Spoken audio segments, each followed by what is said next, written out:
Them by real quick. You can look at them more fully, you know, like later. We can look at them more fully. These are just so you see what I'm talking about with the APIN systems. This one was the Dragon that ran through that way. This one was the Falcon, okay? The dotted line ones. Now these were done for the Voyages books, so they were all like kind of doubled up on some of them just to show that they were there, because I had a page count, like a limitation on how much the publisher would let me put in the book as far as pages, because it costs more money to, you know, make them bigger. Okay, I'm going to put the next one up, Bubby, please.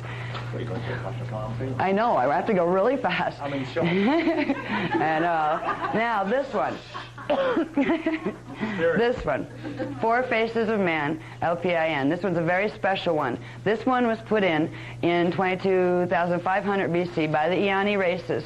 This was the period of time when the Eoni massacre occurred because Thoth betrayed everybody. Now, if you look at the shape, does it remind you of anything? Just look at one of the faces. Yeah. Yeah, Easter Island was a main key point, and the people who lived on Easter Island that originally had put up those structures, there used to be lots more faces around the planet. It was in commemoration, almost like symbolizing that we are still here. They were the Grail lines that put up these particular structures, and most of them were taken down. They were also frequency runners, all right? The rocks themselves, the carved faces themselves, the rocks, were frequency runners that plugged into this system. The Four Faces of Man grid is really part of something called the Guardians of the 12 Pillars. Now notice the angle of the heads. These actually go out, the pillars of sound and light. They go out and connect to other things. The other things are, there's a Four Faces of Man grid in Inner Earth's Templar, and there's a Four Faces of Man grid in Parallel Earth's Templar. The Four Faces of Man altogether, on the three places, 3 times 4 is 12. They're called the Guardians of the 12 Pillars. Together, they generated enough frequency where the primal light and sound currents from the Kira-Shea and Kundera fields could literally be anchored to create a trion-Miage field, light-sound barrier that would stop Earth from being drawn in, and Inner Earth from being drawn in to Phantom Matrix. Now, there is a problem. This wasn't activated in 22,326 BC because of the stalemate and the invasion and everything. This is what's being activated now. This needs to be activated, I believe, by 2003 end, because this will allow us to generate enough D12 frequency in the planet, enough of the divine blueprint in the planet, where we can basically neutralize a lot of the other stuff the Illuminati groups are going to try to do, and we can prevent pole shift from happening. If this doesn't get activated in the grids, we're not going to be able to stop pole shift. There's been a lot of fancy footwork done because Earth was the last one to activate. The 4 on Parallel had to activate first, then the 4 on Inner Earth before these could activate. They had to do some fancy footwork to get this activated over on Parallel, because Parallel is in reversal now, and it's going in the Phantom. So what they had to do was let it run on reversal and literally transmute it, like through a filter, that'll bring it back around. So that's stuff that's being done on a higher level. What we're helping to do with our roundtables is activate the Four Faces of Man LPIN system, so we can begin to build that trion-Miage field, sound light field buffer blanket, that's going to allow Earth to move through the stellar activation cycle without going into pole shift. Okay, Larry. Okay, I think the next page I need is page 9. Yeah.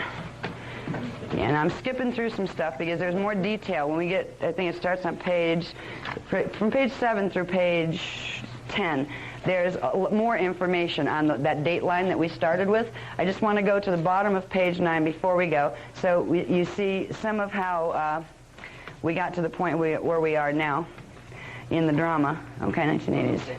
Page 9, yes, please. Okay. There'll be more to read on this. It literally shows you the whole progression of events, literally about these wormholes, the counter forces fighting over them and trying to use them to activate the APINs to prevent the Christos realignment mission. But when we get down and through here, all right, we had the Pleiadian-Syrian agreements where the Anunnaki temporarily agreed to work with us. Then we had the Emerald Covenant races of the Pleiadian-Syrian agreements used the net where we capped the Falcon temporarily. 1994 and 1998, Pleiadian-Syrian agreements on Anunnaki gained dominance in the Illuminati World Management Team. They had the Draconians had gained dominance since the Zetas had come in the early 1900s. Now it was going back the other way, where once the Falcon was closed, Falcon wormhole was closed, the Anunnaki got dominion. In 1998, so the arc sparked, which means we went into the capacity to actually fulfill the stellar activation cycle. The grid speeds picked up enough where we could anchor the stellar bridge. Between 1988 and 1999, competing factions of the White Eagle, Falcon, Dragon, Rebel Draconian, White Eagle, Dove, and Phoenix Serpent groups. These are combinations, like the ones who owned each of those grids, making deals with each other. Who's going to help who? Okay? They compete for the APIN grid activation. Who can get their grids activated first to take control of the others? For territory dominion and for Illuminati dominance. The New Age movement, Anunnaki One World Order, astral tagging started, where the Anunnaki started doing heavy-duty implanting in people. This is where workshops became very popular, because you would go to workshops and you would end up coming back plugged in to one of these grids, depending on who was giving the workshop.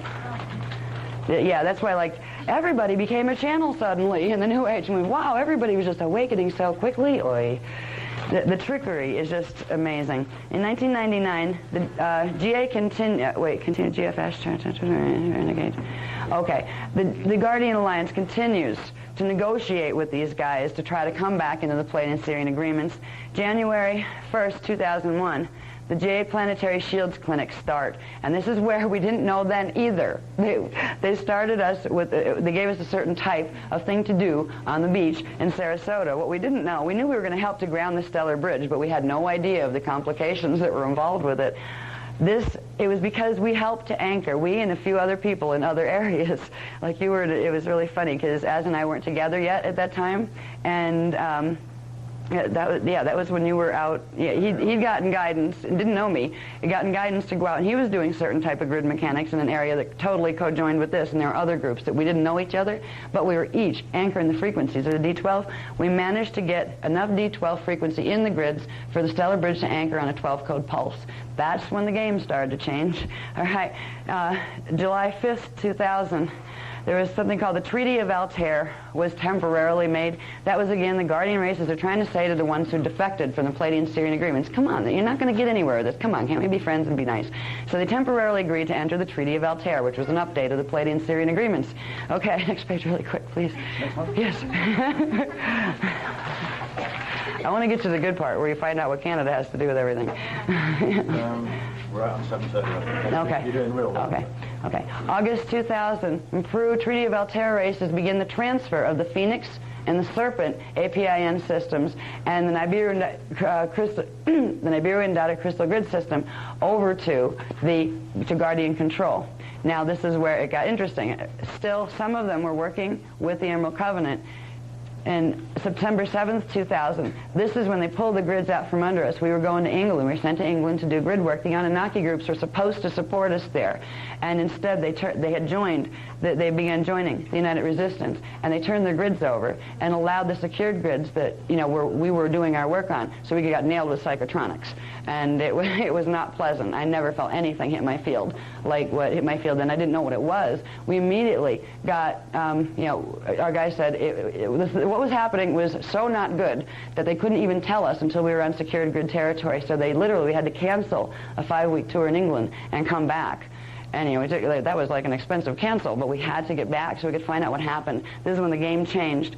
September 12, 2000 is when the United Intruder Resistance formed and issued their Edict of War against the founders. This is when crisis intervention started, when major crisis intervention mission started.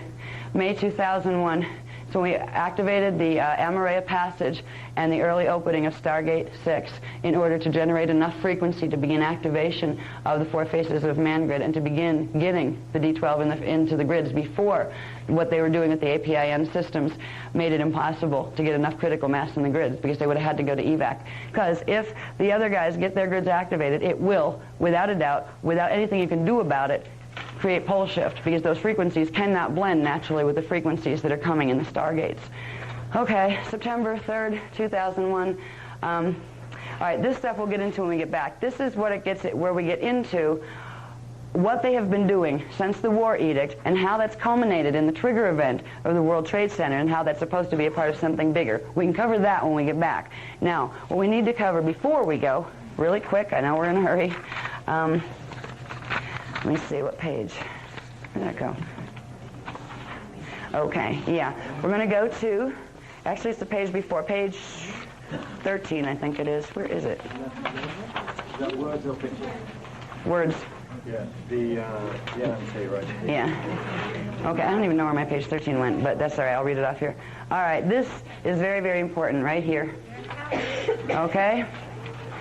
The United Intruder Resistance Michael Mary Turnstile Network and the Calgary RRT. 25,500 BC, during the Lucifer Rebellion, the Michael Mary Turnstile Network was implanted by the Necromatin Andromi Nephilim, which are Andromi Anunnaki hybrids. That's the Archangel Michael collective of Alpha and Omega Centauri, and some of them are on Nibiru, and some of them are in the Andromeda system.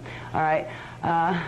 The Michael Mary, the MMTs, I'll just call them, Michael Mary turnstiles, they use the Nibiru Datic crystal grid connection via ley line 11 to control Earth's axiatonal line verticals by plugging Earth's captured golden eagle, the white eagle, APIN, into its reverse matrix counterpart on parallel. Okay, the main 11 MMTs, there are 11 main points, which are turnstile grids, all right, they run across Canada, and they control the secondary, all the secondary smaller MMT grids in Europe that are known as the Michael Mary line, all right, and it's literally marked with, what are they, the Church of St. Michael? St. Michael. Yeah, St. Michael's churches actually sit on most of them, yeah. Yep, they're major focusings for that energy. 2001 AD, the URI began full activation. Here we go. In 2001, the URI began full activation of HARP up in Alaska, in Gaycon, Alaska. And there's more information in the Voyager's book, very specific stuff on HARP. And they began activating that and the MMTs in Canada between September 3rd through 11th of 2001 to begin global frequency fence transmissions for mind control, DNA activation blocking, and holographic inserts. They're setting the field to have those religious dramas beamed into our consciousness so we can see Jesus Christ float down on a cloud and take us through a portal, and then we incinerate so we won't know the difference by the time we get to the other side. Okay? All right. This gets in, all right. Let's see, between 2001, I'll jump down here, because this just gets into the Trade Center thing. We'll talk about that when we get back. Between 2001 and 2002, MMTs numbers 1, 2, 3, 5, 6, 7, 8, and 9 have been activated. That was between September 3rd of 2001 and now. All right, yeah, not too many left to activate. And once they're all activated, the machine starts to turn, which means it starts to pump these reverse codes all the way through all of the grids via the ley line systems. Nasty technology. All right, 2002. URI presently attempting, now this is what we're right in the middle of now, they're presently attempting to activate MMTs number 10 and 11 simultaneously to reverse sequence ley line number 11, Stargate 11, that the GA cleared in July of 2001 through recoding of the Nibiru and Datic crystal grid. So the work that we did in England that broke that connection, so it wasn't, the ley line 11 wasn't transmitting reversals anymore. They're putting the reversals back in so they can amplify and activate the whole grid on the reverse 11 matrix. Okay. The URI hopes to use the MMT network now to relink the Stonehenge Nibiru and Datic crystal grid to Nibiru and Wormwood to create sufficient power so that they can blast through the grids here to link the Falcon and Phoenix wormholes and all of the APIN systems. As wormhole link attempt was neutralized because of the 2 roundtables we did in January trip to Peru, because they were going to try, what they want to do is link the Phoenix and Falcon wormholes, plug all of the APINs in together, figuring they'll have more critical mass reversals in the grids than we can get D12 in the grids. This is the game. So what we're being asked to do, Calgary RRT, our Calgary, Canada, Akasha RRT. We're going to be using the Akasha code, which we'll talk more about when we get back. We'll just know how to use it. There's a technique we'll run to get that activated in our template. If you've been at the Cathar workshop, you know what the Akasha is already and what the Vecca codes basically are. But we'll cover more of what that is after we get done, because we won't have time to get there. You know, if I go through all of that, we won't have time to be there by 8 o'clock. All right, okay. We're going to do the RRT. It will transmit D12 Divine Blueprint and the Akasha frequencies. Now the Akasha is the Akasha code is the mathematical program that links in our time matrix links the acadic level of our primal sound fields directly into source. So it is literally the highest code in our time matrix, the mathematical programs. So we're going to be using the Akasha code to literally anchor the Kundera and Kirashe pillars through the divine blueprint in order to stop the turnstiles from activating on a reverse matrix. What'll be nice about it is, okay, when we went to Lake Louise, we were asked to do a certain thing. We didn't know what it was about exactly, but we knew it was supposed to help clear something up there. It was before we got all this. We put a receiver there in the ice, and it's a little pyramid thing, and it has the Akasha code and the Vecca codes in it. All right, we didn't know why we were asked to do it, but we figured it was important, so we did. At midnight, we went out on the lake and buried this thing in the ice in the center of the lake. Okay, it was placed at Lake Louise. Lake Louise is MMT number 10. All right, that's one of their main control grids. The only one more powerful is 11. Now 10 has to activate before 11 does. Okay, these were starting to activate between 7:30 and 9 p.m. tonight. That's why we need to do the round tonight, because as these begin to activate, we are going to have what is called in radionics a witness. We have a little pyramid here that we're going to put in the center of the round, put the Akasha code in it. It's going to link to the pyramid, the other half of the pyramid. It's making a Merkaba, basically. It's going to link to the one up in Lake Louise, and it's going to run the frequencies of the D12 and the Kundera and the Kirashe and the Akasha in through to literally code that grid as it activates. It'll start running the Akasha codes, and it will start running the D12 frequency and clear itself. As it clears itself, it will also clear 11 and something called the hub. This will progressively restore the golden eagle, APIN to the divine blueprint. It will also have a little bit of static reception in the Archangel Michael transplant lines, which will give people who are being messed with and implanted a chance to begin to see through that and feel through that, where they can possibly anchor the rest of themselves so they can get disentangled from that matrix. Okay, now, the D12 clearing of MMTs 10 and 11 and the hub, which I'll show you in a minute, will restore the Founder's Golden Eagle APIN to the divine blueprint, progressively restoring Earth's axiotonals to the divine blueprint.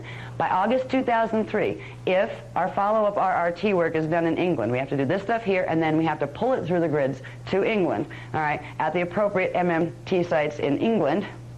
The MMT network, planetary axiotonals, and Michael Mary line secondary MMT network in Europe will be Christos healed. It will start to transmit D12. It'll begin transmitting the D12 divine blueprint frequency. So what was our enemy becomes our friend. Unfortunately, the matrix behind it probably won't that quickly, unless they want something. All right, clearing the MMT network will greatly accelerate final clearing of the 24 Niberian crystal temple bases that we talked about before, and it'll expedite activation of the four Faces of Man LPIN system to shift Earth into Trion Miage field protection in preparation for 2006. Because 2006, what was supposed to happen in 2017, it's called a 3-day particle conversion period, which is discussed in depth in Voyagers 2. Was supposed to happen in 2017, will happen no later than 2006. And if we did not have a Trion Miage field buffer blanket, it would fry everything on the planet, because the planet's not ready and the people aren't ready to hold that frequency. All right, and this just gets into the people that are under Archangel Michael mind control frequency fence that's being transmitted by the MMT network will start to regain some of their free will mental facilities as their MMT reverse matrix implants will start to a deactivation cycle. Clearing MMT implants will take time and D12 healing applications, but many presently victimized by this program will find enough personal Christos energies returning to make a conscious free will choice for the Christos path and to begin healing work for MMT implant clearing. So this is real good news. What we're going to do when we go out there, let's just show them the map. And this is the artistry of Az, and bless them for doing this. She's up all night doing this. Okay. That is on page, what page is that? What's the next page? 14. That is on page 14. Okay. Now, it cut off, when we got it run off, it cut off the ley line 11. This here is ley line 11. You might want to mark that. Wait, no, yeah, no, it's this one. It's the one up here. Yeah, because the numbers got cut off here. So this one here. Yeah, this one literally goes across the Atlantic, goes right over to Stargate 11 in England, which is tapped into the Niberian dotted crystal grid. So it was literally feeding from that spiderweb matrix, the 8-pointed star that we saw over there. That was literally feeding this. All right, this is scary, because when this fully activates, these little things that are fixed grids right now start to spin. And they interface like cogs in a wheel. and they transmit whatever they're carrying through everything. And they're global. There are like these are the main control ones, and they're all in Canada. There's one in Nebraska that all of these, if you traced all of these lines, they all interconnect. It would have been too confusing. You wouldn't have been able to see like the individual ones real clear on the map. But literally, all of these interconnect and form a webwork, like a mesh of energy lines that then begin to spin and circulate energy through each other. This one here, I've discovered, connects with gate 11 in England. Okay, this one also connects with gate 11. Okay. And the Michael Mary line, as you know, comes down through the Falcon wormhole. Yeah. Passes through there, and I've just established it goes to the parallel Earth wormhole as well. Okay. So it runs right through wormholes all the way up the Michael Mary line through England. So right here, MMT10. This is the Lake Louise one. This is the one that is starting its activation cycle tonight. This is the one the RRT is going to go into, and it's going to kick that back over here, and that's going to kick them over here, and they're progressively going to start to transmit D12 frequency, which is really, really good. Now, of course, once we get this done, there's always a countermeasure they try to do to mess things up. They're probably going to be running around trying to do grid work everywhere to override how much frequency we could put in, because it becomes a critical mass war, is what it does. Whoever can get the code in on the strongest energy signature, and we have an advantage, because we're working with the highest frequencies possible, and they can't reach those. So they have to have an awful lot of their stuff put in the grids to be able to block what we're trying to bring through. If this is successful, the healing mission will continue, because we'll be able to activate the 4 faces of man grid by the end of 2003, which means they can create the Tryon-Miage field buffer blanket around the planet by 2006, so it will not go into pole shift. If this is not successful, if they get by any way between now and 2003 these grids activated on the reverse matrix as they're trying to do, our guys would go into evacs, because there would be no choice, because the place would shift. So it's that simple. The machine, the monster machine, can be turned into a healing machine, and that's what our RRT is about tonight.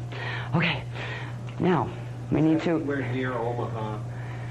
I don't know. I'd have to look closer. We'd have to get a map that more closely, like shows more of the territory. We have the big one that this was taken off of, so later we'll put that up on the wall. You have that with us, right? The current, Yeah. The current location of the hub, as far as we can figure, is northeast of North Platte, Nebraska. It seems to be northeast of North Platte, Nebraska, wherever that is. The scale on the map relative to the position we found so far, I'd say it's about 40 to 50 miles northeast of North Platte, Nebraska. Okay, 40 to 50, about 40 to 50 miles. 50 miles northeast of North Platte, Nebraska. Okay, these are the wormholes. Falcon and Phoenix, okay? They've been controlling grid lines all over. Down here, there are actually the parallel wormholes from parallel Earth come up over and through here. So I just want to show them real quick the one grid after. I won't explain it. I'll just show them that it's there. Okay, the next map left, please. Page 15. This will help you to understand a little bit more. Whoops, it's coming. How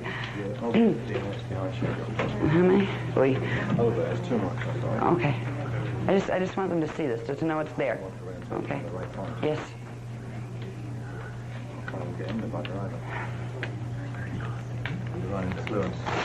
Okay. Okay. This gives you a better idea of the general ley lines of everything. The key up here, you have this on page 15.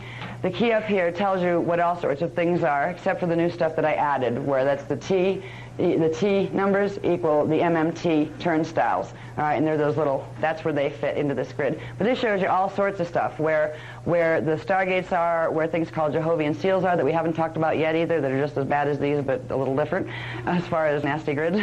So anyway, you have a lot of information here that you can work even after we're done and gone. You have a lot of information here that you can work with the RRTs or even salutations to begin the healing process. There's a lot more to talk about when we get back in, but I'm going to turn this over to Az because he wants to get us done and out there so we can get this done on time, and I'm 15 minutes over time. Okay. Okay. Do you want to spiel about the level 3? Quickly, real quick. Okay. Okay. All right. What we're gonna offer first is anybody that doesn't want the level 3 ordination, you can kind of just go over that side of the room a little, because we're going to do direct induction for the people who want it. The level 3 ordination regent ordination is a little different than the other 2 levels of ordination in that it's considered a permanent one simply because your own Christos avatar will transmit enough D12 frequency down your main vertical current, it'll actually come into the first of the first 8 cells at the base of your spine, and it'll anchor there, and it'll create a pale silver tube of energy that will always stay. You'll be live wired, let's say. All right? This accelerates the process because you're now holding it literally in your body. You're not just activating it once in a while with your Maharic seal and surrounding yourself with it. You're actually, activating it. So the reason why it's considered a permanent one, and it's a commitment, because like if you decide you don't want to be a Christos person, you're going to have an awful lot of frequencies to deal with in your fields if you try to break that connection. You can break it, but you're going to have frequencies flying all over. Now, this particular, the regent level ordination, usually we're not ever done on surface Earth in the last 25,000 years because of the corruption here. We were given permission to do them on surface Earth. Right now we're the only ones who have had the activations that will allow us to transmit those frequencies. That was because if you can mess with these, which sometimes the Melchizedek races do mess with them, you can really hurt people and mess things up with this type of ordination. So it was always done in inner earth. Ours were done in inner earth. Mine was done in inner earth, and I was fully conscious of it. So these ordinations allow you the opportunity to accelerate your development because they will trigger activation of the fire codes between the DNA strands. So it will begin the process of holding those fire codes open. Like when you have to run those frequencies of the Kirshe and the Kundalini and the Emerald and Amethyst Awakening and all that stuff, it'll help to create that and keep it on, keep it turned on in the body. All right, there are... Go ahead. What? All right. There is an advantage as far as the... first of all, before the advantage, the responsibility involved with it means you will start to have activated in your memory. You will start to get the information from your galactic service contract. All right, not just your personal, your soul contract, not just your planetary service contract, but your galactic service contract. That's where all sorts of information and memory will start to, at your avatar's own rate. That's not going to just like download into your body and bang, you're going to explode. You know, your own higher identity levels modulate this. In this transmission, we are simply the vessels that your avatar sends the spark through. We anchor it and ground it and then transmit it back to you. None of your imprint stays with us, and none of our imprint stays with you. So we're simply doing a service as serving like a kind of like a tube that it can come through, because it's easier to get through because we have the activation levels, because we've had those ordinations in the DNA template for quite a while. Now, there's one other part of it that has to do with the Merkaba field. If you got an activation like this with that silver cord being turned on and literally kept on in your body, it would normally, if you didn't have certain things balancing in your field, your Merkaba field axis would start to spin all over, which can drag your energies all over and make a mess. Because that's known, and we don't do unsafe ordinations, your Rishi level, this is an agreement with your Rishi level as well as your Christos level, your Rishi level transmits what looks like, when it comes down in the field, a crystal pyramid. And it literally comes down and just gently keeps the vertical axis so your Merkaba doesn't go all over. Your Rishi also agrees to take from your miasmic body, we all have a miasmic body that's coming through, burns off about 2 years worth of the miasmic imprint so it doesn't just start activating really fast in your life. So it literally catches it as it's on its way out to activation and takes it up in frequency and transmutes it in the light fields. So there are advantages to this. I mean, I think it's great to be a regent.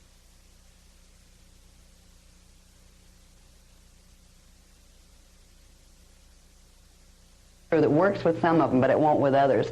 When we do number 12, Araya Zurtara, it's Araya Zurtara, and we end up going Araya Zurtara, Araya Zurtara, Araya Zurtara, and then you'll find fluctuations all the way through it, where sometimes the whole group will be doing that, right, your tribe, but if that's the tribe you have, but you'll find you wanting to go,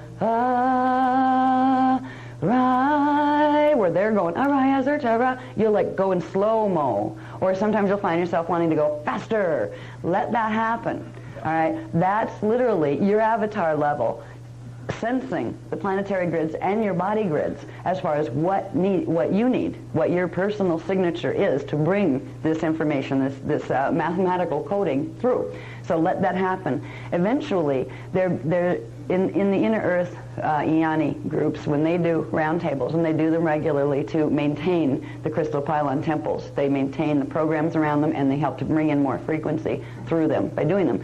When they do them, they all have their own spontaneous versions of the same tones that come through and do amazing things. And what's amazing to hear them when they're doing this is right now when we do that, we're kind of like all over the place, and that's okay. But they are so in sync with each other as a group consciousness, as well as holding their individuality, that it sounds like an orchestrated choir. It's just, they all harmonize and blend, and they go all over the place, but they still harmonize and blend. It's something to aim for eventually, but we have to start somewhere. The things we're learning on roundtables right now are literally the things that in the inner earth races, by the time their children can stand and walk, they are taught how to spin. They are taught how to use their Merkabas to fuel themselves, and they, by the time they are about 12 years old, most of the children very, very much want to get to the point where there's certain tests they have to pass as far as being able to hold their pillar stable and hold their Merkaba stable and get it at the right speed, where they're invited to join a grown-up round table. And so there's like the training round tables and that kind of thing. We're in the training phase right now. We're doing what the little ones are doing in Inner Earth, but it's an accomplishment because we have not been able to run a real round table that uses the Christos round table, the D12 frequency, since 208,216 BC. So this is major, that what we're going into. It's like a major celebration, and I hope that as we move through these technologies, even though they're just the beginnings of these technologies, that we can do it with a sense of joy, just thinking about how long it's been since we even had access to this information or the ability to use these technologies. It is a gift, indeed, and it shows us something. It shows us that no matter how long or how awful it might seem to get, that Source, that God, that the Christos will always prevail. It always will balance things eventually. We're in the backswing of the balance now, where it went into a very, very dark cycle. We're pulling out now. The backswing is coming. And we're like the first wave of that backswing. We are the ones that there is a fear, and we'll probably, okay, tomorrow we're going, I've just got this just in. Hello, Ma'a. Ma'a's with us again. They're going to take us at some point into a little exercise where, first of all, you have to be able to take your mind someplace before you can take your body. So a lot of times they teach us how to take, literally take your mental body with your astral body into the halls of Amente. We're going to be taken on an Amente tour. Now, that doesn't come up in every workshop. Sometimes it's a group that, they tell me we're going to do this. Sometimes it's just not mentioned at all. He's saying we're going to go into Amente, and from there, we're going to go and visit a future probability. The future probability that comes out of a successful mission in this time frame. So if this is successful and the planetary grids are stabilized sufficiently and the divine blueprint is restored, there is a probability, a probable future, that is at the other end of that line. That future is going on right now. It's not as if it's impossible to reach or it can't happen. It's already happening. The victory is already there. The challenge is lining up where we are with where that is. So we see the linear sequence of progression, so we don't see another probability that we don't want to see. So we're going to be taken to Amente and through to visit this other civilization. We've done this once before. In fact, it was in Ireland, I think, the Ireland Round, where they took us through and we got to connect with the part of ourself that is a part of that culture. And everybody here has a self in that particular time frame. In fact, it's the selves there that projected us back here to get to the point where we could do this fixing of the planetary grids. It's a very interesting interplay between space-time and between the consciousness in it. But it can also be those kind of journeys can be very moving personally, because you find the part of yourself that's free. And once you find it and begin to meet it, you can take that experience home with you and do the same thing again and go meet it again. And you find your own guide that's you. You don't need angels, you are an angel. You don't need avatars, you are an avatar. You can talk to avatars and like angels, that's no problem. If you want guidance from density 2, talk to the self of you that's in density 2. And this is what we're going to begin to do. The races that evolved from here, where the human genome progressively was healed over, I believe it's about 5,000 years in the future as far as the timeline. But 5,000 years from now, what this work has accomplished, they look back on us as this renegade team of kind of like, almost like a SWAT team, the Cosmic Christos SWAT team, that came in under the most dire circumstances, came in fearlessly, transmuted the anger, the victim stuff, came in with love, and simply did what they were supposed to do in the first place and have been trying to do, but they actually did it. Small group, It's a small group of people compared to the amount of bodies on the planet. But there is that probability where the work is done and it was successful, and we are a freak culture. Humans have evolved back, well, they're very tall there. They're back to anywhere between 7 and 12 feet tall, depending on which group you're dealing with. And so when you meet yourself, you kind of look up to yourself, just because they're big. That shows what happens when you go from having mutated and chopped up chromosomes into having your full chromosome content. It changes your body. So these people are the people of each of us, but also the other people on this planet who have evolved into the freedom pattern. So it's an experience that's worth it when it happens. I don't know, it moves me a lot. I can get lost in those spaces where I just want to stay, like when it's time to come back from the journey. No, please leave me there. I'm going to go talk to myself for a while. Eventually, we would like to do a set of tapes, meditation tapes, projection tapes, where we teach you how to go through a mente and go out into these spaces and begin to do things once you get there, where you can begin to literally interact with the future selves and the future societies who are now Christed societies, where they can help us to understand how to bring what we can of that back here on a daily basis, personally or in the group. We don't have those tapes yet, but they're coming. That's a surprise, by the way. I just found that out. So we are going to have an Amente series meditation tapes coming, probably part of the Dance of Life, I wouldn't doubt. Anyway. Okay, the Dance of Life, the Dance of Life is still in mathematically encoded form on the CDD plates. I'm supposed to have the translations down by the end of February, from what I hear, and I'm like, oh my God. The workshop, the first workshop where it's debuting, is in March. What are the dates on that slate? Because we changed it 3 times. 20th, 21st, 22nd. 20th, 21st, and 22nd of March? The Friday through Sunday immediately prior to Easter weekend. Okay. It's the Friday through Sunday immediately prior to Easter weekend. 24th is okay. Sunday. That's 24th, 23rd, 23rd, 24th. Yeah, because we changed it 3 times. Okay. No, we didn't? I thought we did, because when we were talking about it, we changed it. Okay, just the one time. All right, seemed like 3 different times to me. Oh, no, it's here, it's here. Okay, so it is the 22nd, 3rd, and 4th. 22nd, 23rd, and 24th of March. And we're going to debut it in Sarasota, Florida, just because our travel schedule, we were supposed to debut it in Phoenix and Houston, but it was, having to come up here to fill in this just made it too crazy with the travel schedule, so we decided to do it at home, where at least we don't have a week to deal with a week of travel and, and all the expenses and the exhaustion. So it is debuting there. It will be filmed. And eventually, it's going to be a correspondence course. If we get enough of it all together by then, the correspondence course will be together by then. But it's usually like this, right? The last minute, the security stuff is given and used before it can be counteracted in the grids and that kind of stuff. And that gets filtered into the course. So it will be, the debut of the Dance of Life will be March 22nd, 23rd, 24th in Sarasota, Florida. And well, if anybody's interested in that, they can talk to Az. He knows more about the details as far as all of that, cost and all of those things that I'm like airheaded about. Okay, anyway, I want to get back to attempting to do these. Okay, we have Araya Zurta. Now remember, Araya Zurta is the name of the tribe. Ra is the activating suffix. All right, that, when you say the combination, if you just said Araya Zurta, but you didn't use the activation suffix at the end of it, it wouldn't activate in your DNA, which means it wouldn't run those mathematics into the grids. It wouldn't activate your tribal shield areas. The Ra is the activation code that, once it's combined with that, at the end, it will take the whole code in and activate it.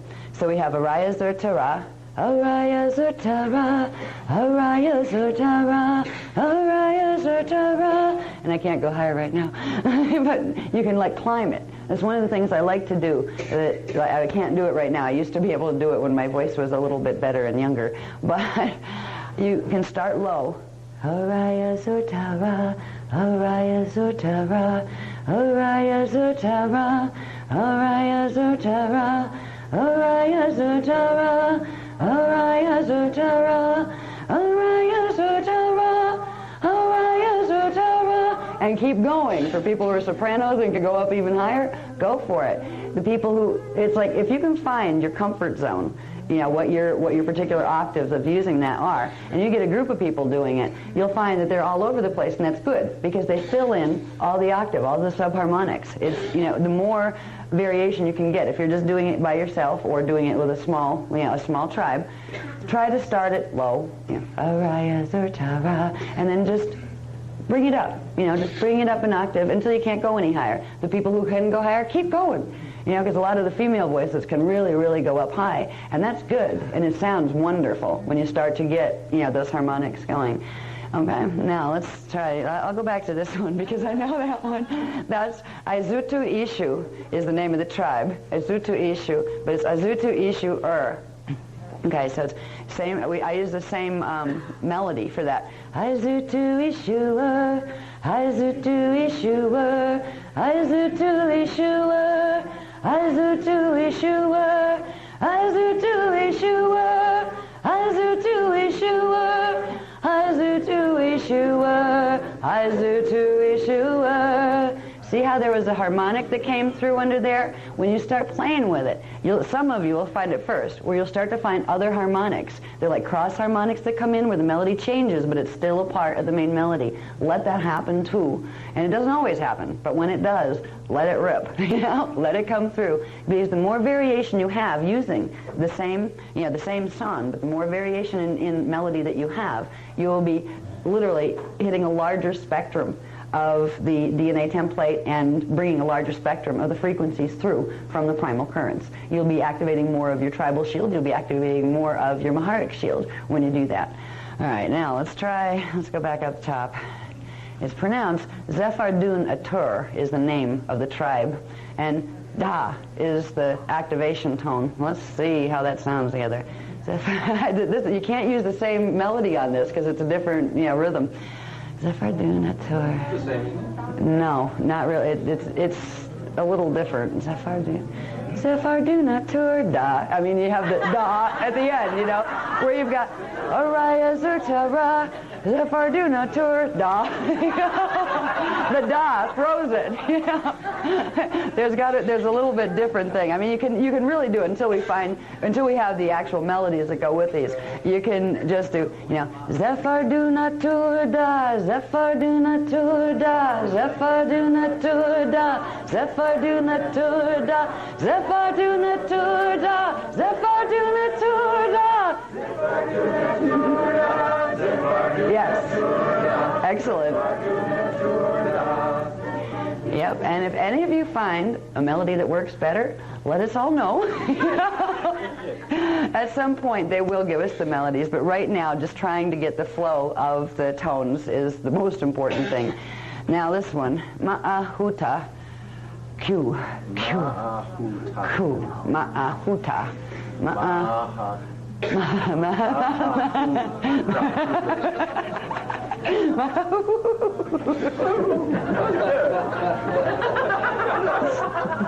I must be getting tired because I'm getting silly. Okay. Ma'ahuta Q. Q. Q. That's that Q sound. It's a Q. Ma'ahuta. Ma'ahuta. Actually, Ma'a's name is drawn. It's drawn from that tribe because that's the tribe that he was a part of. Ma'ahu. He says it. Ma'ahuate is how he had said it. Ma'ahu. But his name is drawn from that. It's not the same thing. But Ma'ahuate is how he had said it. His name. So Ma'ahuta. Ma'ahutaku. Ma'ahutaku, ma'a help.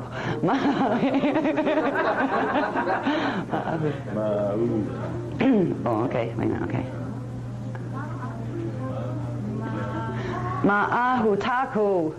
Ma'ahutaku. That's the rhythm. You just gave me the... Yeah, so that's the rhythm it actually is supposed to be set in. Ma'ahutaku. Ma'ahutaku. Ma'ahutaku. Ma'ahutaku. Mahahutaku, Mahahutaku, Mahahutaku.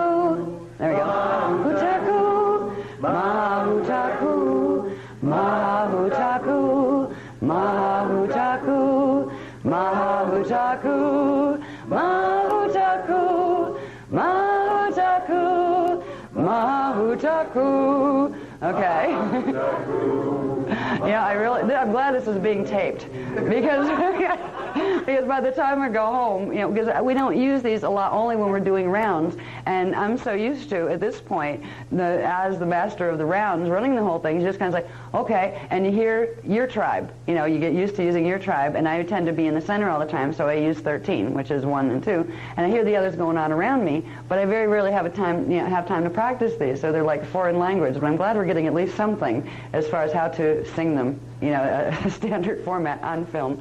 That's good.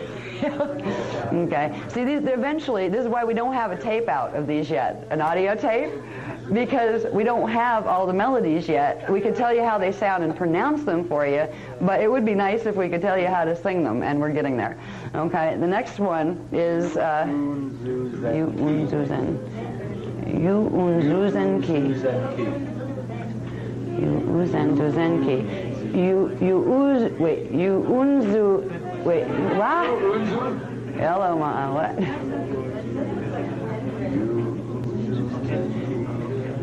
You unzuzen.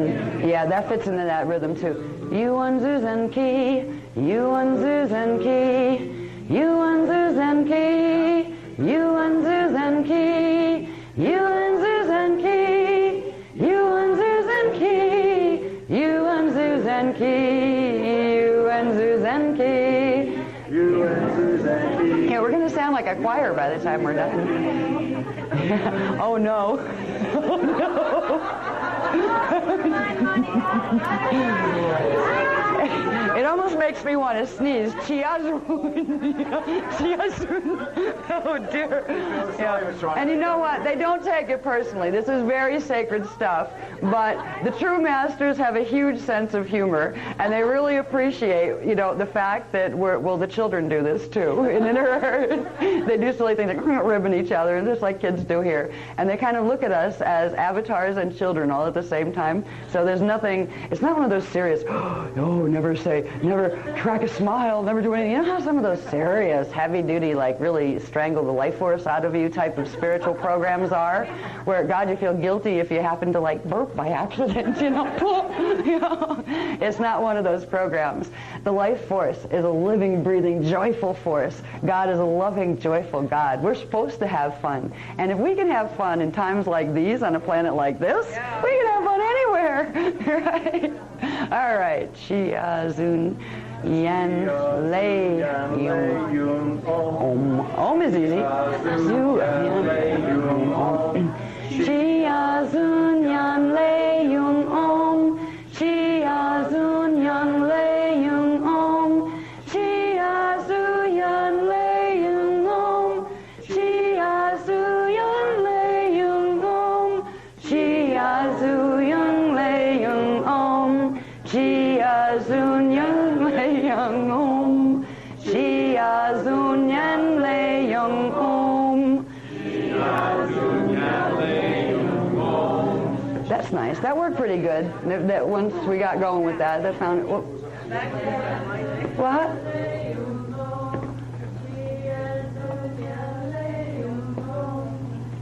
Bring it up. Bring it up. See how it sounds if you go up with it.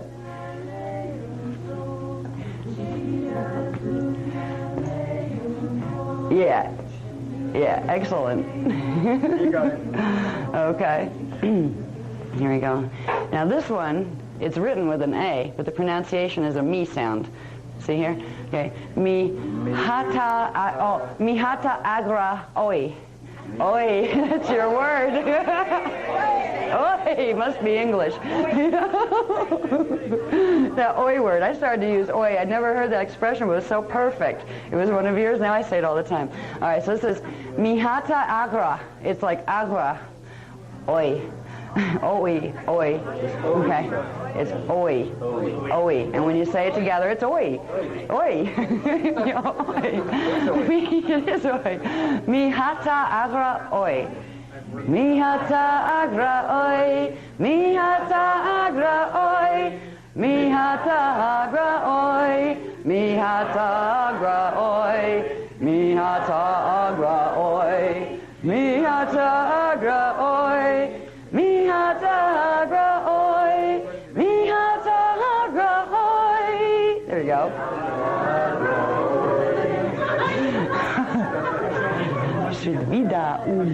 Yes. In Dutch, OE is pronounced OE. In Dutch, OE is pronounced OE. Okay, well this isn't the spelling, the OE. It's put there. In fact, the suffixes are done this way because they sound like they look. Okay? OE is OE. OE. OE, OE, OE, OE, OE, OE, OE, OE. Yeah, there we go again. Okay. Tribe 6. Ramyana Shridvida. Yum. It's actually yum. Ramayana,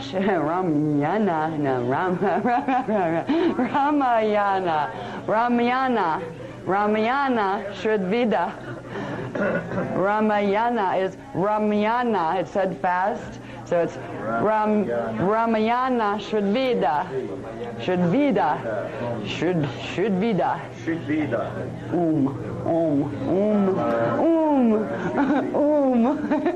Yeah, this is really funny. As we begin to practice and try to get good at this, you can just take the suffixes themselves and like sit there and try to get them right. You know, no, it's no, it's yum. And the neighbors will think you're nuts if they can hear through the walls. You know, it's like oi, iu, kado, el, yo.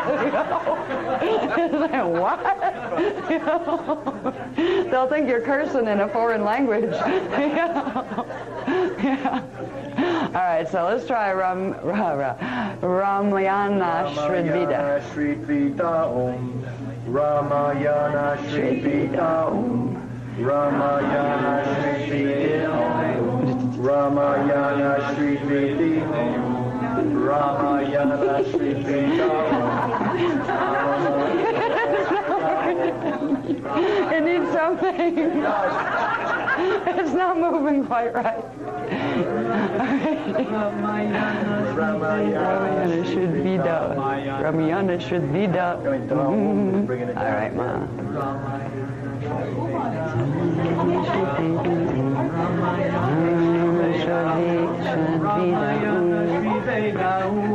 Hey, that sounded good. Yeah, the up on the page. Okay.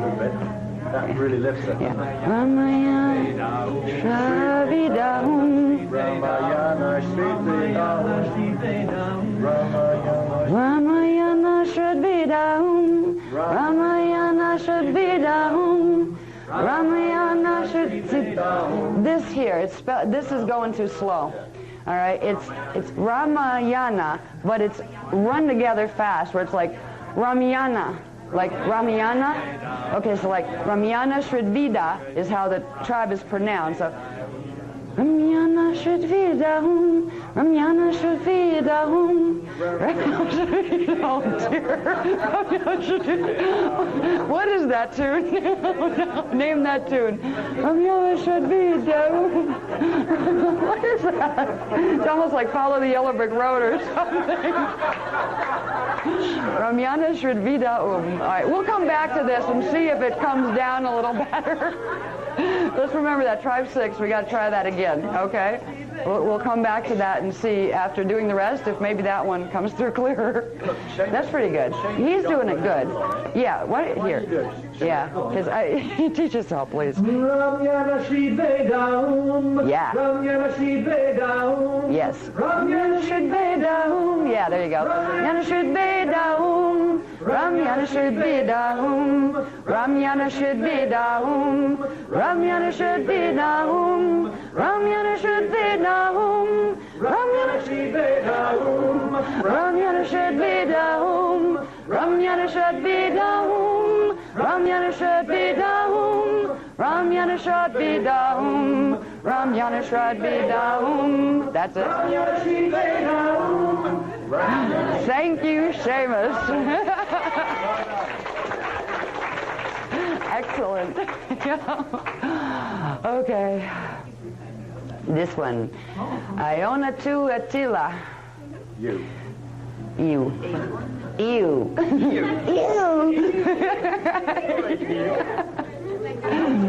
Iona to Attila. Attila. Okay, it's Iona to Attila, ew. And when you say it fast, it comes out, ew. Like, you know, ew, smelly. Yeah. It's almost as bad as oi. Okay. Iona to Attila. you. Iona tuatilia, you. Iona tuatilia. Go for it. You want to try it? Seamus, do you have this one too? Tila, you. Iona tuatila, you. Iona tuatila, you. Iona tuatila, you. Iona tuatila, you. Iona tuatila, you. Iona tuatila, you. Iona tuatila, you. Iona tuatila, you. Iona tuatila, you. Iona tuatila, you. Iona tuatila, you. Iona tuatila, you. Iona tuatila, you. Iona tuatila, you. Yeah, that works. Okay. And notice, you can probably hear, like when you guys get going at a pretty steady pace, I'll start playing with it. The bass tones are just as important as the high tones. So take it down also, as far as you can get into it, and you can start to feel the rumble of the tones in your body. If you ever want to practice these, like when you're practicing them by yourself, start as low as you can, where you can feel the rumble. Like if you're a girl, don't worry about how masculine your voice sounds. That's okay. Right? It's fine. But just kind of start. Like if I'll use one I know. Zutu Ishwar. Excuse me. You could start with like Izutu Ishwar, Izutu Ishwar, Izutu Ishwar. Take it as far as your voice can go. Find the point is the lowest point you can go with your voice. Izutu Ishwar, where you can feel it vibrate here. Do that for a bit. And feel the sound expand, because it'll start to expand in you this way. It'll start like a horizontal expansion. Try it with Izutu Ishu for a minute. Izutu Ishwar, Izutu Ishwar. Now slow it down a bit. All right, start slow and low. Izutu Ishwar.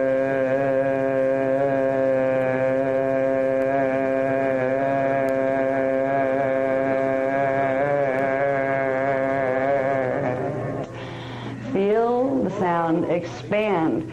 If you would take each of these, if you really want to get to where you are activating the tribal shield very strongly, take each of them, start with the lowest tone, start low and slow, and do them each at least 3 times, low and slow. Like start with one, do it low and slow. Then raise it up to the next octave and do it 3 times there, concentrating on feeling the expansion of the sound, because each vibrational level and each movement that you go up an octave, it will make a different part of you vibrate. It will activate a different part of your shield, your DNA, and literally you'll be able to feel that vibration spread through your body, which means your cells are getting the message as well. If you can feel that rumble in a part of your body, that vibration, that means it's coming not only into the template, it's coming right up into your atomic structure. So it's bringing that mathematical reality alive temporarily in the atomic structure while you're singing it. So it's worth concentrating some attention, like in your personal life. If you want to get good at this stuff, concentrate on learning to use tone and breath well. If you can use the tone and the breath, you'll start to first just do low and slow and build it up. Then start trying different breathing rhythms with it. And people that have had like choir training or something, training in singing, would have a lot of things to add to this. They would be able to really help you to understand. I wish I had that kind of training. I don't. I have training in this, but you can begin with the low, slow, build it up, and then go up to as high as you can, but go like low, slow, build up speed as well. As you go up higher, same faster, same faster, same faster. When you get up to the top, the highest you can go with them, at that point, you're singing it real fast, right? Then slow it down up there, okay? Same high pitch, but slow the tones down at that high pitch again. It's creating literally a standing waveform where it's anchored bottom and top, and you will feel the realities of the tones much more strongly. And the more strongly you can feel the energies that you're running, the more energies you are running. So it's worth, playing with the tones. It's worth playing with your Merkaba spin and your breath in the same way, if you want to get good at this stuff. Okay, where are we coming back to? Oh, yeah. This is a bit of an ethnic Indian one. Oh, Nuaguhali, and Ka is the end of it. Nuaguhalika, Nuaguhalika, Nuaguhalika, Nualihalika, Nuaguhalika, Nualihalika, Nuaguhalika, Nuaguhalika, Nuaguhalika, Nuaguhalika, Nuaguhalika, Nuaguhalika, Nuaguhalika. Let's slow that down and hear what it sounds like.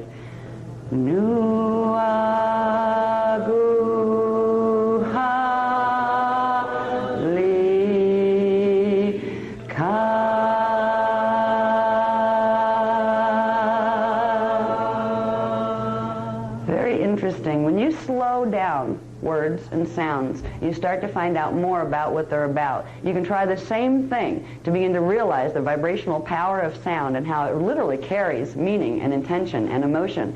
You can use two words. I've done this before with a group, and it surprised people that you could actually feel a difference. I use the words joy and sorrow. All right, we have assigned meanings to those words in English, but we usually say joy, sorrow, joy or sorrow. We don't go joy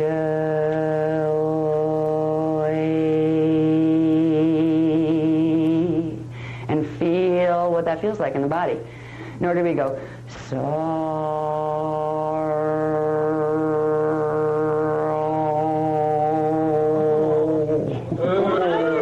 Don't do that again. Take those two words and you start to feel the feeling of that sound expansion. You're talking to your body in vibration and in mathematics when you do it. Imagine all the words that we say in one day, all of the mixed signatures we're sending. Yes, go ahead. Suggestion is to let the sound come from the part of the body, where, like the particular chakra that the tribe is seated in. Okay, yeah, that's a good suggestion. Yeah, it's a good suggestion, but it's like about 3 steps. There'd be 3 steps in between. Yeah. We can try that. Yeah. Seamus was suggesting, and he's right in suggesting this, that we could try to project the sound from the chakra number that corresponds to the tribe number and try to project the sound literally from there. But there's a couple little gymnastics, I think, that are involved in, you can say doing that, and you can try to think that you're going to do that, but there's something involved with activating seals before that's actually going to work. Right. So I'm just getting like, yeah, that's good, but you're about 3 steps ahead of where the program is, and without those 2 steps in between it, without the steps in between, it won't work that simply. All right, so I just said tune in for Dance of Life. Yeah, I mean, you can begin to like let your Christos guide you with this.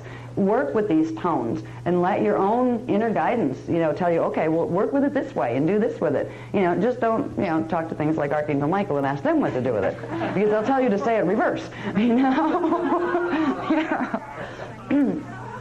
These were originally the 12 tribe names that were in the Bible. They were actually the original names. They were replaced by what are called the Leviathan tribes, race names.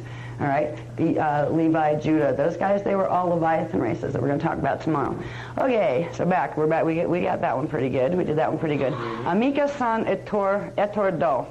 Amika san etor do is how it's pronounced. Okay. Amika san etor do. Amika san etor do. Amika san etor do. Amika san etor do. Amika san etor do. Amika san etor do. Amika san etor do. Amika san etor do. Okay, see how you can play with speeding it up a little bit too? Amika.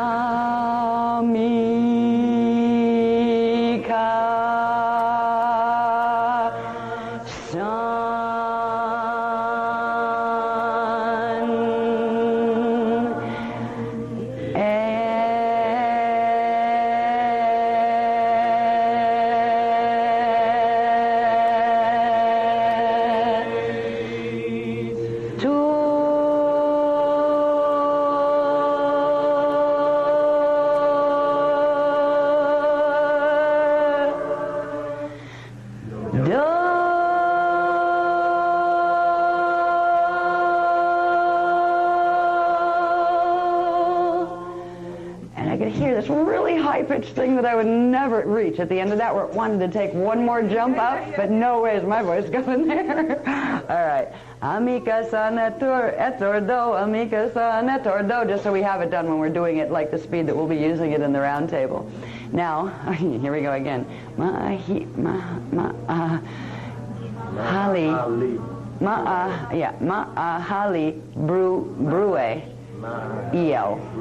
That one's hard, the EL on the end, because it's an EL sound, not L, it's EL. Okay. Hali brue EL. Ma'ahali brue EL. Ma'ahali Ma'ahali brew. Whoever has this tribe, what did you come up with so far? Who has tribe 2? Okay. What have you been? What did you guys come up with that so far? We can use all the help we can get. You know.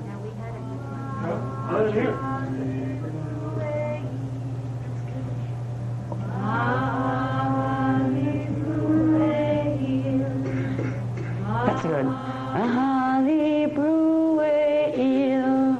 That's good. Mahali Brueil. Excellent. Mahali Brueil. Mahali Brueil. Mahali Brueil. Mahali Brueil. That's excellent. That you guys pegged that one. That's beautiful. Gosh, it sounds better than Latin when they're doing the Latin masses, you know, where they have the beautiful tones and you have no idea what they're saying. But when you get these together, that's really they're very, very sacred, you know, songs that were used literally to bring frequency to people. There would be times when they would all be sung even without rounds, where children would sit and learn them, adults, people of any age, they would sit just to feel the tones run through them. It was a form of, actually it was like making love with the earth and making love with the universe, because you could just feel the earth, the sky, the universe move through you. You could feel your Christos by sitting there and just literally singing them. And it was easier in the ancient days to use these words, because the language, the way language works right now in our DNA, where we actually have part of it goes forward and part of it goes backward. So what we hear as forward language is actually half reversed language. So when you go back to, these tones are part of the original forward-moving language. It was the original, you know, Anahazi sound tones. So it's a little difficult sometimes for us to get the right translation on them right now, but we're progressively bringing them in. The more we work with this language, the Anahazi language, the more it's healing our DNA templates and the reversals in them. So it's getting us back to our natural language patterning. Okay? All right, and we did this one already. Oh, wow, we got through them all. And then, Izu to Ishuer, Izu to Ishuer, Izu to Ishuer, Izu to Ishuer, Izu to Ishuer, Izu to Ishuer, Izu to Ishuer, Izu to Ishuer, Izu to Ishuer, Izu to Ishuer, Izu to Ishuer, Izu to Ishuer, Izu to Ishuer, Izu to Ishuer.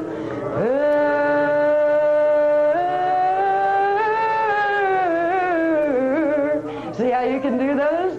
You can get your, and I have a cold, so I can't breathe very well right now. But you get the idea of how you can really, you know, get into them. If you listen to like Middle Eastern music, you can still hear some of these movements in their languages and in the music that they create. If you, particularly, you can find it in music from India, and some of it, like Pakistan, Afghanistan stuff, actually plugs into that. And there's a bit of it left in some of the, like, Iraq and Iran areas. So there's undertones of this, but they tend to use language patterns that have more to do with their history, let's say, than with activating DNA. Okay? All right, we got through those now. Okay, yes? Is it harmful to sing them just similar to the Haibeka Is it harmful to do all of them over and over, like 1, 2, 3? No, it will help you to hold tribal shield activation longer for more sustained periods, and which will help you to bring in more frequency of the Kira and Kundalini primal light fields, which will help your whole Maharic shield activation, DNA activation processes. So if you want to do them, it's very good. You know what's interesting? You can do all of them. Like, just do them in a sequence, do them in a run. If you don't want to, you don't have to. But it's another way to build frequency. While you're going. Oh, no, not in a round table. You could play with that. With your salutation, you could play with that. After you do the activation, the way it's activated in the salutation, after you do that, you could continue your salutation and amplify it by using these, which means you'd pull a whole lot more current in. You'd be pulling more D12 and more subharmonics of Kira and Kundalini primal light fields. So if you want to play with the tones, I'm looking forward to having time in my life, to making time in my life, where I can literally spend a couple hours a day doing this. This would be fun. Adam and I, we have time to teach it, but we never seem to have time to integrate it on a daily level where we can do it every single day. We could go really far with it, and I know that. So I would suggest, if you want to do that, you want to do all of the tones with your salutations, like after you get the main sequence of salutation done, go for it, because you'll start to feel frequency building in your field. But you also might make yourself a little too full of frequency, and you'll be really jittery afterward, where you're going to feel, You can do that. 12 to 1? You can. You could actually take combinations of them. Yeah, there was one combination you weren't supposed to take. 10, don't do together. Yeah, 4, 7, and 10. Don't do together, because it would trigger a reversal that's still in the 4, 7, 10 grids in the body. So to use those together would create, it would actually amplify what you're trying not to amplify, what you're trying to clear. But you can use any other sequence of 3, or you can even use sequence of 2, but they work better in triads. You'll get more, frequency if you use them in sets of 3, or if you do the whole sequence, and you can do it from bottom to top or top to bottom. It's good to keep them in sequence if you're going to use all 12. Either pick one if you're going to go down or if you're going to go up. Mainly, even if you don't, if it's too much work to use them every day, you could simply do the salutations every day in the way that they're used in the salutations, which uses the suffixes. You could do that, and that will still at least keep some frequency from your tribal shield activated and running through the DNA template. Okay, I think we're ready for tribal shield activation. So we're going to run through Maharic shield, use salutation. Yeah. Okay. These are the ones that are in. You don't have to read along with them, because these are the active phases. They're in these books, and I think they're in the new books that we got for everybody, right? Yeah. Okay. So we're going to do Maharic quick seal, tribal shield activation, and then we're going to go into the salutations. We're going to do the lunar salutation. And this is where I'm going to try to get us doing the salutation for a while. We did it quick the last time, but I want us to play with it. And this means when we get into salutation phase, let's start very slow. That means your spin starts slow, because what happens if people start spinning too fast, their body gets overwhelmed by the pickup. It was too fast of a pickup. So we're going to try to do it tonight without staring at our thumbs to keep our balance, because that's just an initial trick to help to get your equilibrium balanced and keep your Merkaba vertical. But you can learn to not have to do that, and it's better if you do, because at some point with Dance of Life they're going to begin introducing the Suriyas, which are the Ariyas are the sound tones that go with them. The Suriyas are the sound movements that go with them. And you're not going to be able to do Suriyas if you're staring at your thumb. You know what I mean? So we're going to try it without the thumb tonight, which means we're going to start slow once we get into the salutations. We'll move slow. We'll start the tones low and slow and try to build them and try to synchronize them with the slow movement of the Merkaba. And then we'll build the tones up a little while we're building the Merkaba up a little. We're going to try to get a feeling of that synchronization that eventually takes place when you work with these. Okay.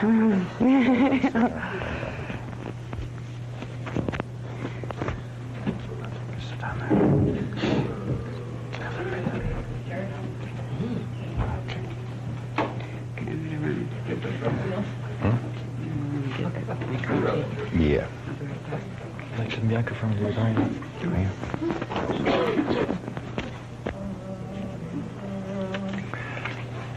Before we do that, there are just a few things that I want to say about tomorrow, whilst I've got your attention and not whilst you're all beginning to rush off to the door when we finish.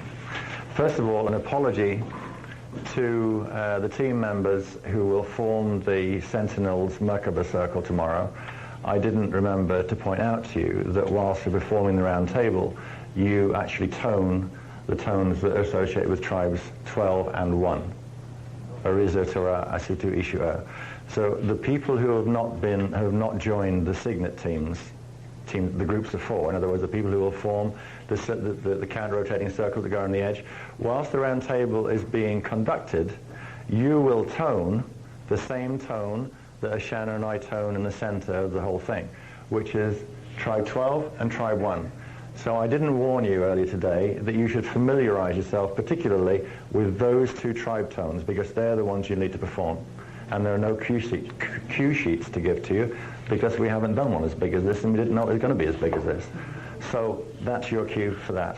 You can always write it down on a scrap of paper. Yeah, you can. Just jot it down on a piece of paper, anything, any phonetic, anything you want to do. But just warning you that you'll need to be as conversant as the remainder of the signet teams are tomorrow by the time you get to do your thing. Various things. Anybody who is local to Calgary, we can generally set the direction. There is a particular axis alignment that the stand is laid up in. And when I can, I like to double check it with a compass. So if anybody who's local to Calgary who can give me a fix, a bearing on Lake Louise from out here, I would like a compass and that bearing available so I can check the layout of the grid. All right? If it can't be done, it can't be done. We'll feel it. But if someone can come up with the information, it's an excellent way of ensuring we get it spot on, and I'd like to be able to. Whoever, the gentleman there is volunteering to do it. Are you? Can you do that? Okay, cool. I don't want to encourage several people to do it. If you can do it, that'd be great. Thank you. One or two other things. Please remember to bring your pinkish round table books with you tomorrow, because there'll be times when it might be easier for you to refer to things during the course of the day, so please forget them. Don't forget to bring some warm boots. Don't forget to do your Maharic shield tonight before you go to bed, and in the morning before you clean your teeth. Now, the significance of the Song of Lyra, the people who are members of the teams will, at the time the circles are rotating, perform the Song of Lyra over and over and over again, which is one reason why I'm reminded to bring your books with you.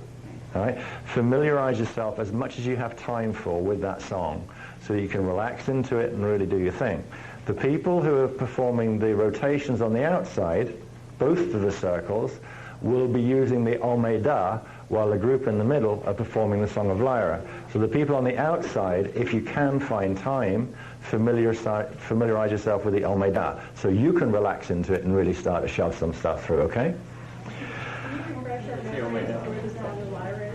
21, page 21. I haven't got the listing. The listing is in. Did you put it in there? Yeah. 21. Oh, it's in there. On page 21. Page 21 in the pink book. Okay, that's that. Yes. And the last thing is, I didn't make it clear to the signet captains who took the cards from this morning. People tend to treat these cards rather like people treat bars of soap in hotel rooms. I've had a lovely weekend away and I want a memento. Now look, we don't really mind, but it is a fag having to replace the cards, right? So would the captains please collect them from their members and give them back to us? Because we go to a round table and we go, oh, B, you know? We forgot to fix them because people didn't give the cards back. That's that kind of thing that happens. Yeah, it was, yeah. So pretty pleased. We understand you might like to keep them to stick on your wall or put on your altar, but please give them back. Okay. All right. So.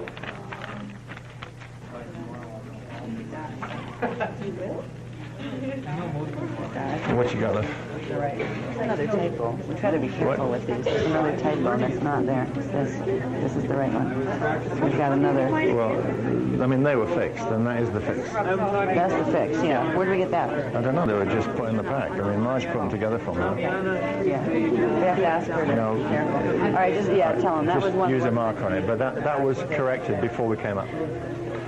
Okay, we're going to run through the Maharic quick seal technique first, which, when you have practiced the longer version for a little period of time, and even in between practicing the longer version, which is available on the Cathara tapes.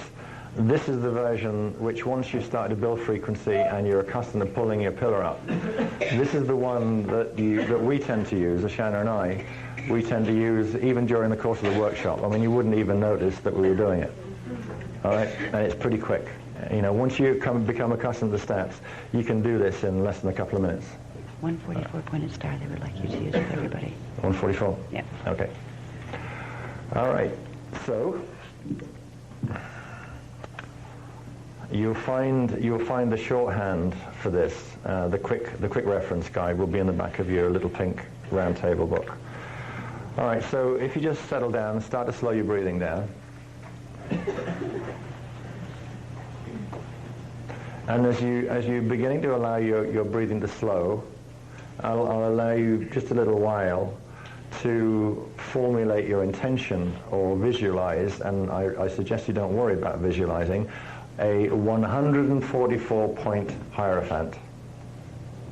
Not 6, not 12, not 24, but 144. Now, if you were to see a 144-pointed Hierophant, it would look like a blazing ball of light. You wouldn't be able to notice any of the spikes or points. So if you want to visualize, bring that mercurial seeming ball of energy into your third eye.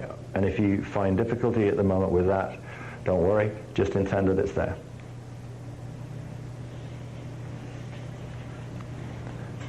Now take a natural in-breath, and on the exhale, push that ball, that star, down into the Earth's core. Immediately inhale deeply and pull that star up to the shield 12 inches under your feet. On the exhale, expand the star to about 4 foot in diameter, 12 inches below your feet. Immediately inhale, pull the star up to your heart chakra. Exhale that frequency, the 12th dimensional frequency, into your heart center. Inhale, grab the star from your heart chakra and pull it all the way up to your 14th chakra, 3 feet above your head. It spins clockwise at this point. Inhale, focusing on the shield 12 inches below your feet, and pull Maharic frequency from that position just under your feet all the way up to your 14th chakra. So a big deep breath. Pull that frequency up to your 14th chakra. Okay? Exhale in an easy way. Now, 3 breaths in a row, deep ones. Go down to the Earth's core and really pull frequency all the way up to your heart center. Okay, you build a ball of Maharic frequency in your heart, so let the energy stay there. Go down, go mine some more Maharic frequency, really pull it up. And as you do that, imagine or think about the ball expanding in your heart center. Now on the final out-breath of this sequence, really push that ball of energy down to the Earth's core. And as you do it, try and notice your core to expand to 6 inches, 8 inches diameter. And you should be able to feel the Maharic frequency in or on or around your skin and in your astral field. Okay? Now finally, go down and mine that ball of Maharic frequency, bring it all the way back, all the way up to your central vertical current, all the way to your 14th chakra, 36 inches above your head.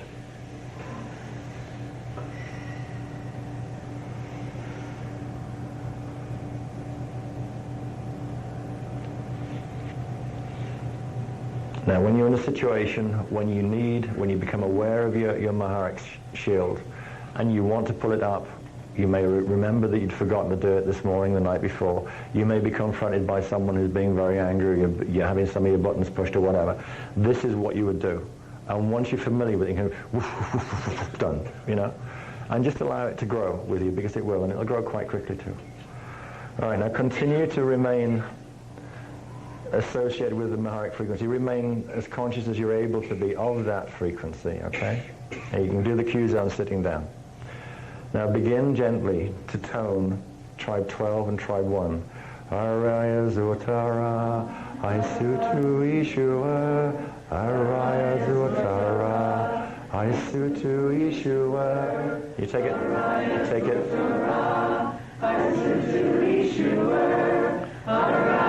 Continue toning. The next component. Keep on going, keep on going.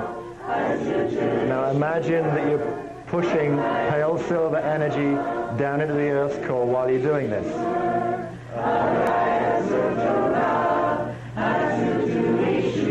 Begin to allow rainbow colors to merge with the pale silver and continue to push them down into the Earth's core.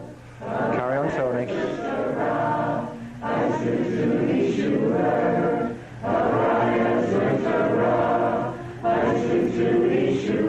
Just build it up a little bit now. Gently, gently. Just build it up in gradual stages.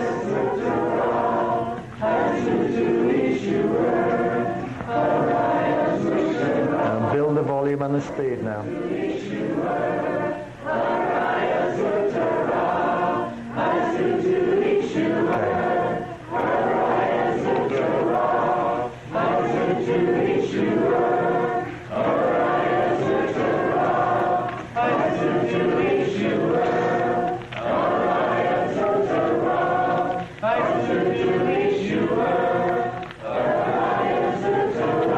Now try and incorporate the feeling of joy and reverence into what you're doing. Let that carry you away. Let the tone carry you. Let it build up in volume. Allow it to work through you.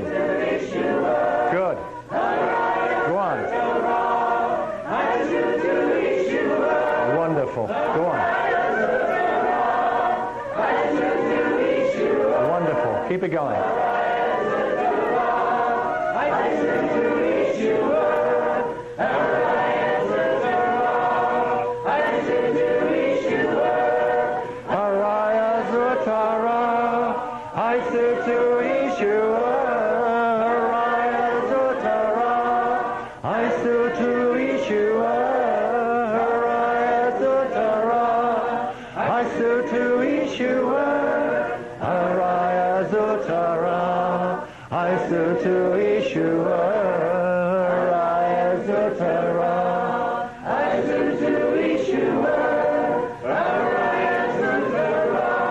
Keep it there.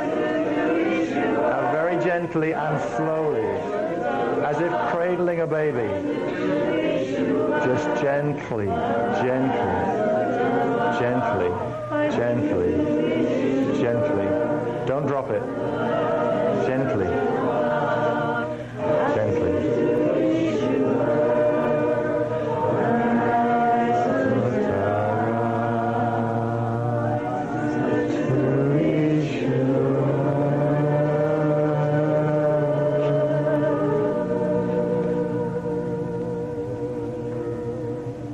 Beautiful. Excellent.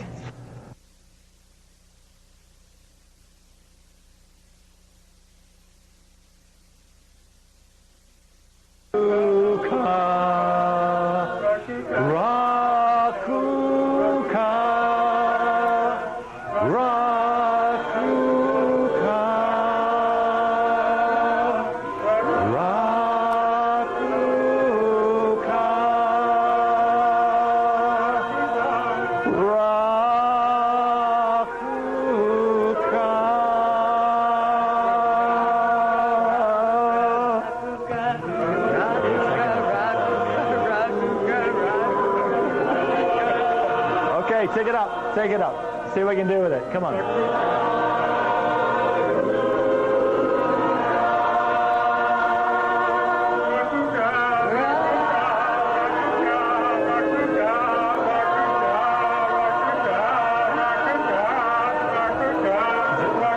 Do you want to go home early? Sorry? Do you want to go home early?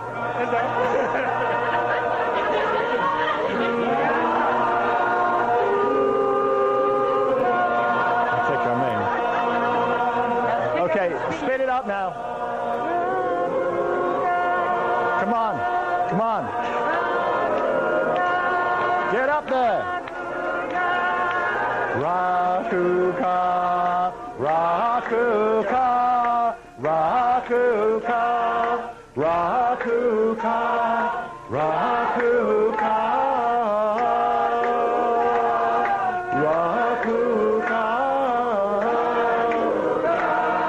Develop it. Come on.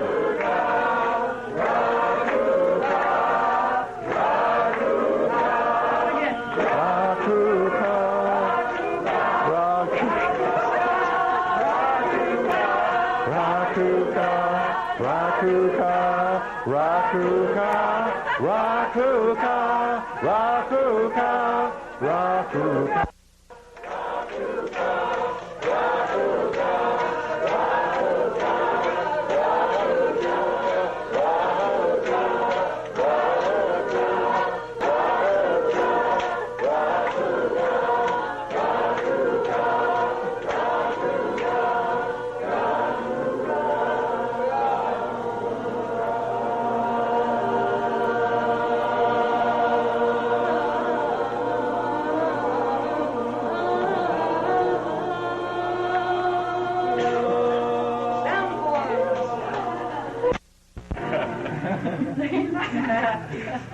Now, as a result of the unexpected entertainment, it was a little difficult to point out that at that point you should have been allowing the sound to run through your body and your feet, as you had been before, into the grids. You can afford to mess about. They can. Now, at this point, why is it always me that reminds people to be pious and reverent? I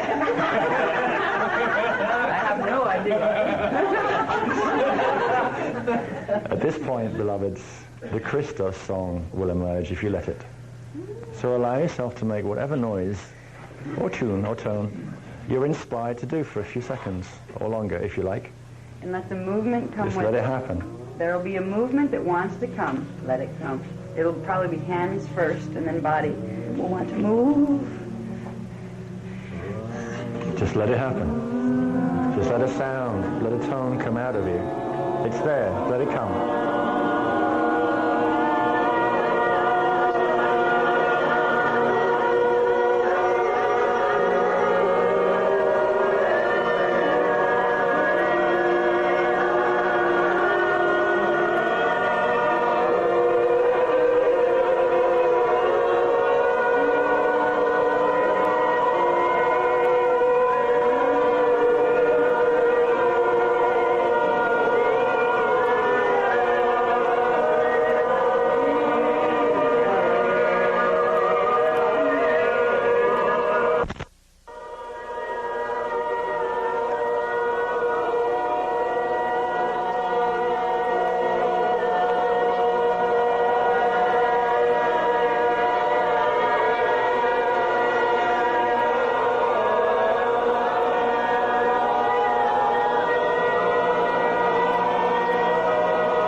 Wonderful. It's going to be some kind of round table tomorrow, believe me. Boy. Try to feel the energy in your palms. It should still be there. Just gently. Try to feel the field you just created. It should still be hanging there. We can feel it with your palms. You created a shape. You made a shape in sound. And it's hanging there. And I can see it from the higher dimension. And at the same time, in this moment is when you may receive telepathically or some kind of cognition of Earth's response, its own song, coming back to you as a result of what you've been doing. Try to breathe it up.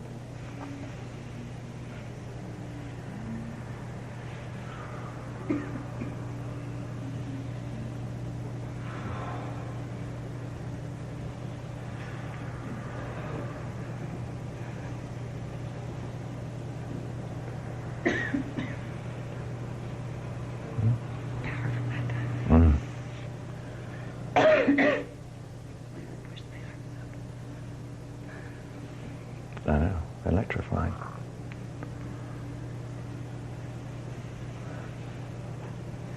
Rakuka, Rakuka,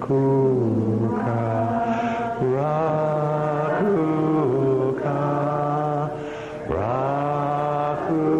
Rakuka,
I apologize that the practice will mean sort of disturbing you now, because we would, as I said on Friday, I think, we'd go into a slow, gentle spin at this point before we moved into the salutation.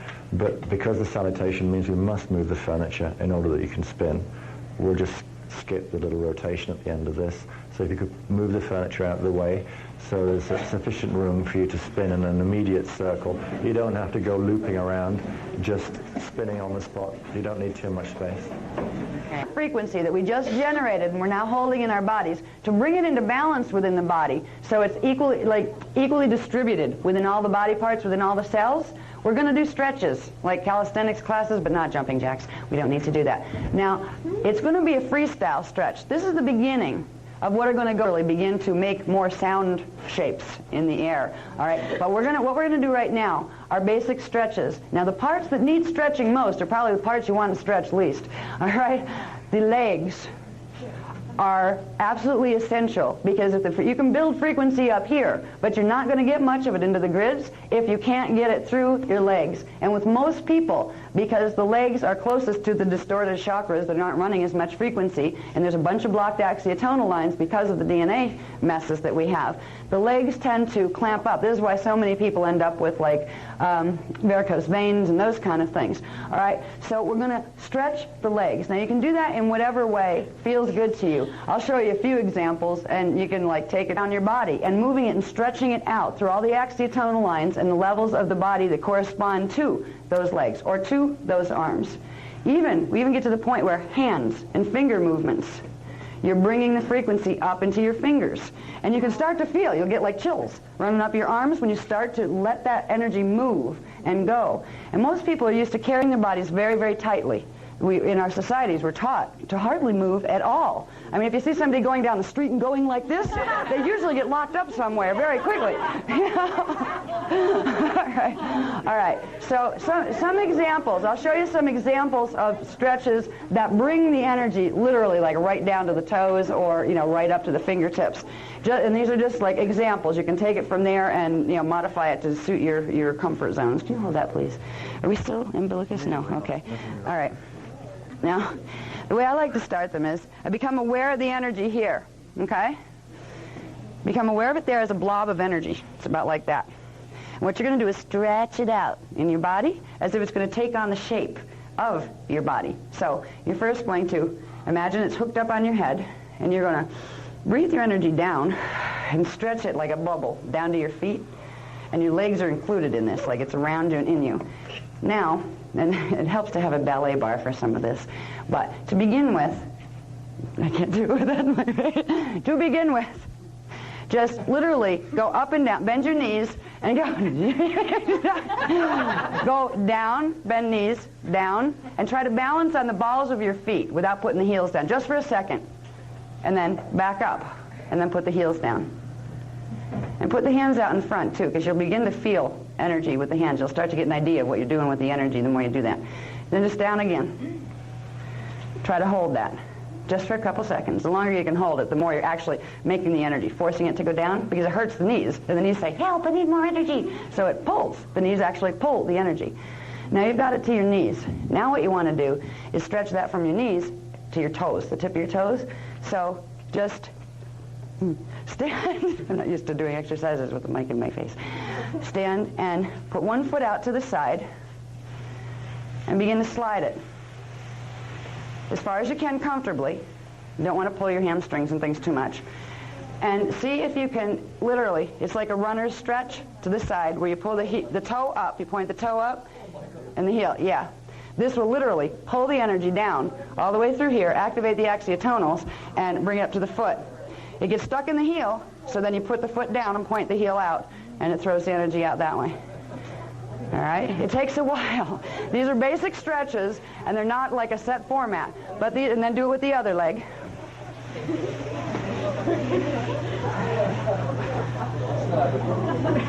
As far as you can. Like if you can't completely straighten your knee, that's okay. Get it as far as it'll go.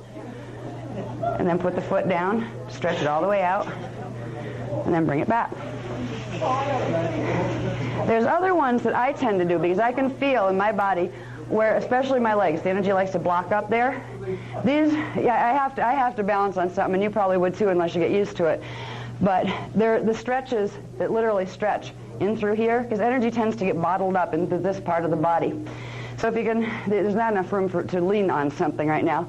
But it's basically, if you can get someday to the point, some of you can probably do it already, where first of all, you stand on one leg and hold the heel of the foot. First try to get the balance there. Don't balance me. I have to see if I can get the balance. Thank you. All right. Then, slowly, move it out.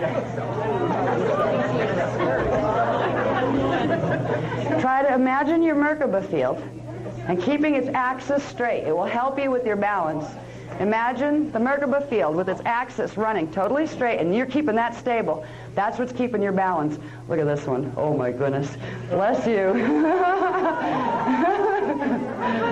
So basically, you try to keep the balance by keeping the Merkaba straight. That's what's going to give you your balance eventually. Eventually you'll be able to do what she can do and put her up to here. That's stretching the energy all the way through the back axiotonal lines. They run down the backs of the legs. It's the best way to get the energy from up here down there. Also takes a lot of energy. Then do it with the other side. The alternative is to find a spare microphone and hold it. Aren't you glad you don't have to do this? Okay. I'm going to fall over. I keep trying not to run over you. Wait. All right, so to do it the other side. And, like, don't move into the stretch until you've got the balance.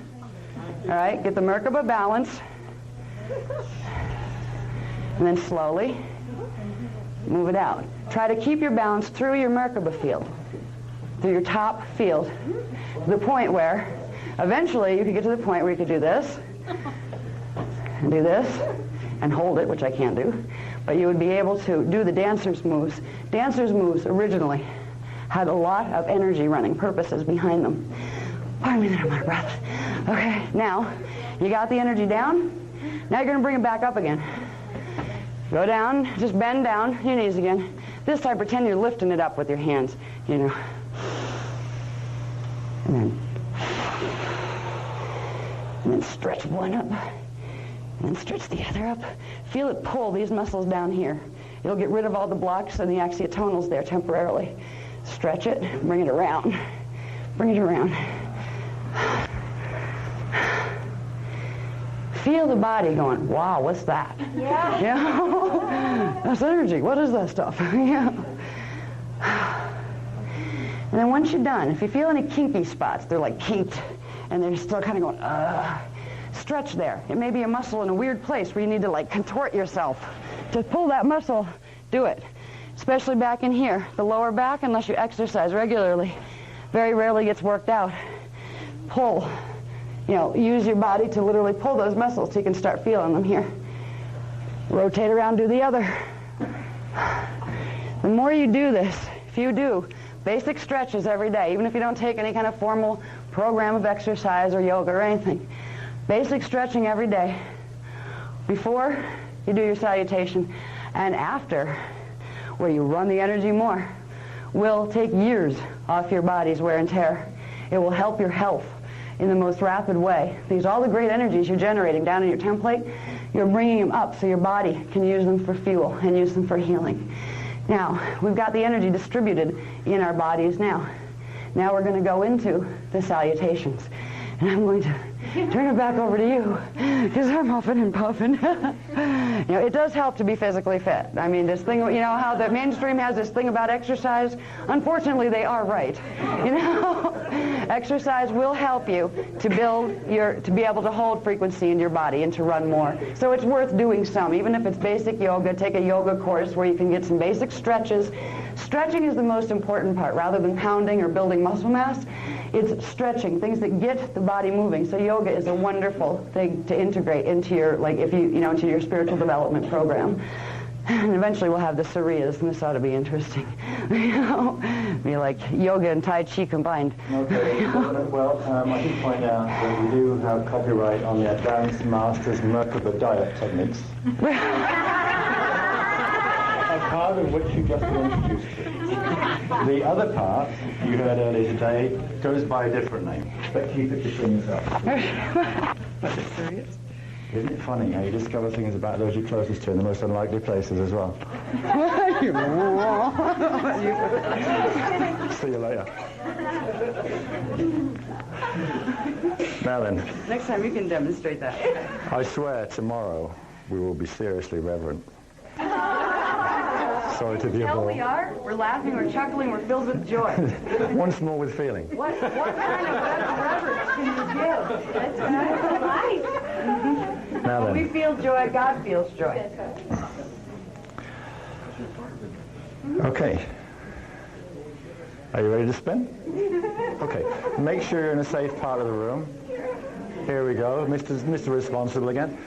Please make sure you're not around anything that you may trip over if you start to lose track a little. You like each other? Yes. And before I ask you to do anything, just listen up. This is a lunar salutation, which means you intend your lower Merkaba, which comes up from the earth core to about this height, this diameter, okay, spinning at 11 2/3, which is the intention you set for the spin rate of the Merkaba, or say it out loud if you want to, or say it inside your head if you don't want to bore the person next to you. All right? And you're going to spin for the first leg, right? Hello? What? Counterclockwise, which is from this direction to that direction. Okay? Toning, what? What? Well done. Indoors, dear. Right. And then you'll do that for a while. You'll gradually increase the spin rate. You'll allow somehow the tone, volume, and speed to increase as your body rotates at a slightly greater speed, okay? But do it gently.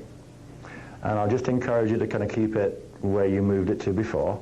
and then I'll ask you to slow down. Now, on this particular technique, you slow the spin and the toning down together. When we do a round table, there's a point where you're toning the tribal tones where it's absolutely crucial that when I slow you down from the rotation you're doing, you hold the tone. And there's a kind of a mind-body coordination issue, which is really kind of, you know, if I say slow down and you start slowing your body down, you automatically tend to want to lower the tone. All right? Now, holding the tone up, your tribal toning, at the point you're slowing your body down before you actually reverse direction is really important. Right? You reminded me to talk to you about that, the thing tomorrow. In the salutation, though, you bring the tone and your body down slowly until you come to a gradual stop, and then I will tell you to spin in the opposite direction. I'll remind you of what the tone will be for that direction of spin. All right? And that will be the upper electrical from above your head, yay, down to about calf level, spinning clockwise this way, and you were doing Ra, and the speed will be? 33 1/3. Excellent. All right. Now, Going slow. yeah, going slow. Now, in between the first rotation and beginning the second, we'll do 3 rounds of the Shaddai. Just 3 Shaddai 3 times. Okay. Akum time. Right, 3 times. That's all. And then at the end of the second spin, when we change direction, and we will do 3 full rounds of the Omeda. Okay, to close the salutation, and that'll be it. So, gently, easily, start to spin from right to left, toning intention of Merkaba spin rate 11 2/3, go.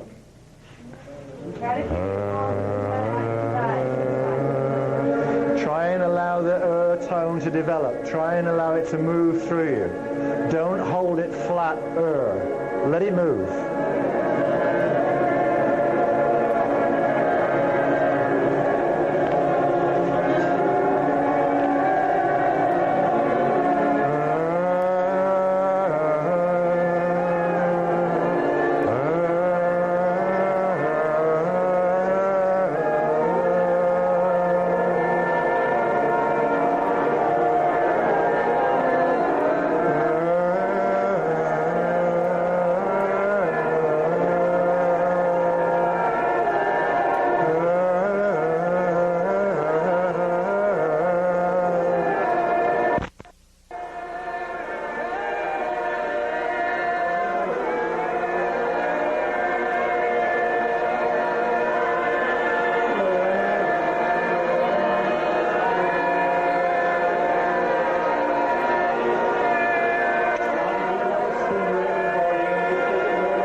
begin to spin clockwise. That's from left towards your right, toning Ra, intending your spin at 33 1/3. Clockwise spin from left to right, toning Ra, until the holding up again, just as you've done before. Ra.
You're very, very quick learners.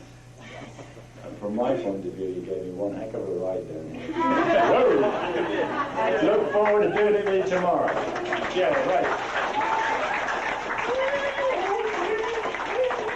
Before we leave, let's not waste all that energy we just generated. Let's just go down. Breathe it up. Excuse me. Before you get punched, you're going to get smacked. And then lift it all the way up. And jump with it. Let it move. And shake it through your body. Whoa, shake it through. Let the fingers feel it. Let the buttons feel it. Let everything feel it. Yeah. Okay. And then the absolute posture of poise. Go. And literally, you are absolutely non-motion. And that will, when you do that non-motion at the end, your Merkaba keeps going around you. And you've disengaged, pulling it around. It's now spinning on its own. And you can move freely within it, and it will still maintain the speed. So there's an ending part to these that when you start to get sensitive to the energy, there's a place where you stop a spin, but then there's a literal, you can feel the muscles in the body saying, excuse me, pretend you're in the army now. Pretend you're in a really high, very important cosmic army. And right now, you are at attention in the most utter stance of grace that you can find. Grace, dignity, that, and absolute calm, stillness inside. That will allow you to disengage from pulling your Merkaba and will let it carry that speed for, depending on how much frequency you generated, for hours or sometimes days. All right, so we're beginning to integrate the body, the physical body, into the art of Merkaba, which it was always meant to be. This is the beginning of getting healthy again. So, anybody else out of breath, or is it just me? Yeah. I don't usually get out of breath this fast.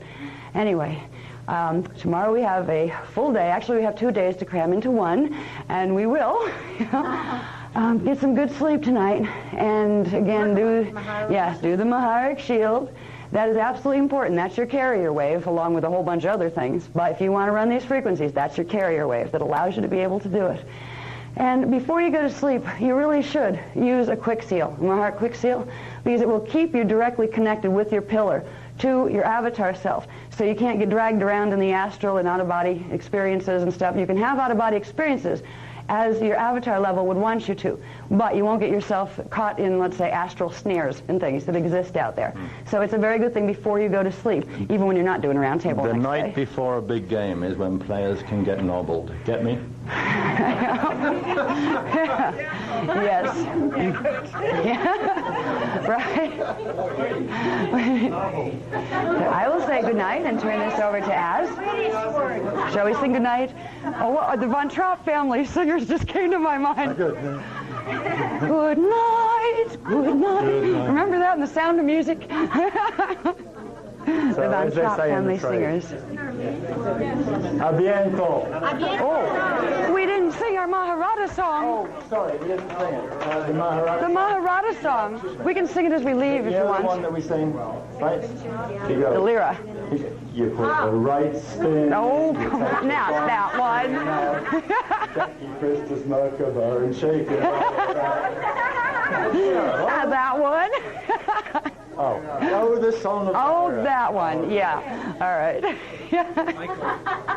Okay. 10:30 start. Yeah.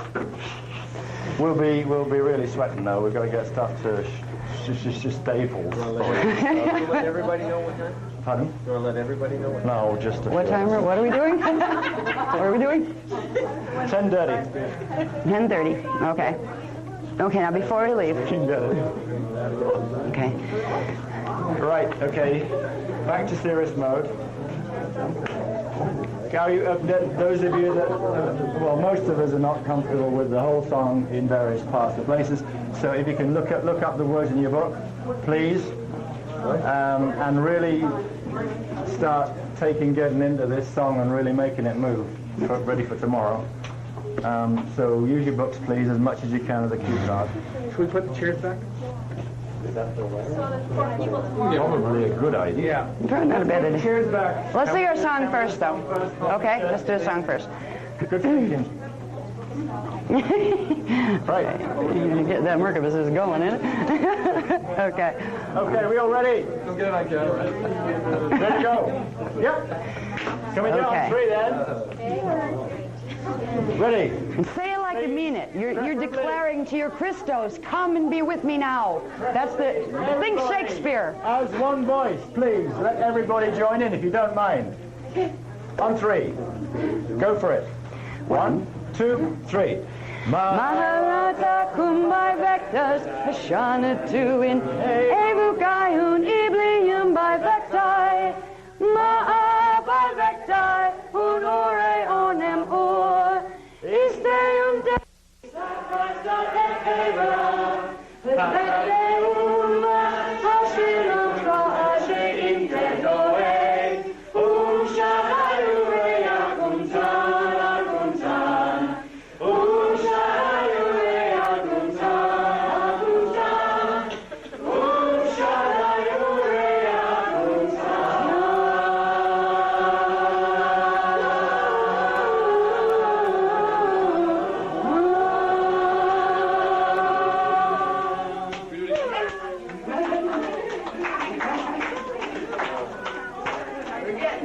Yeah, that sounds good. Okay, I guess we'll just put our chairs back so they're ready for when we come in the morning, and have a good evening, and have a good sleep.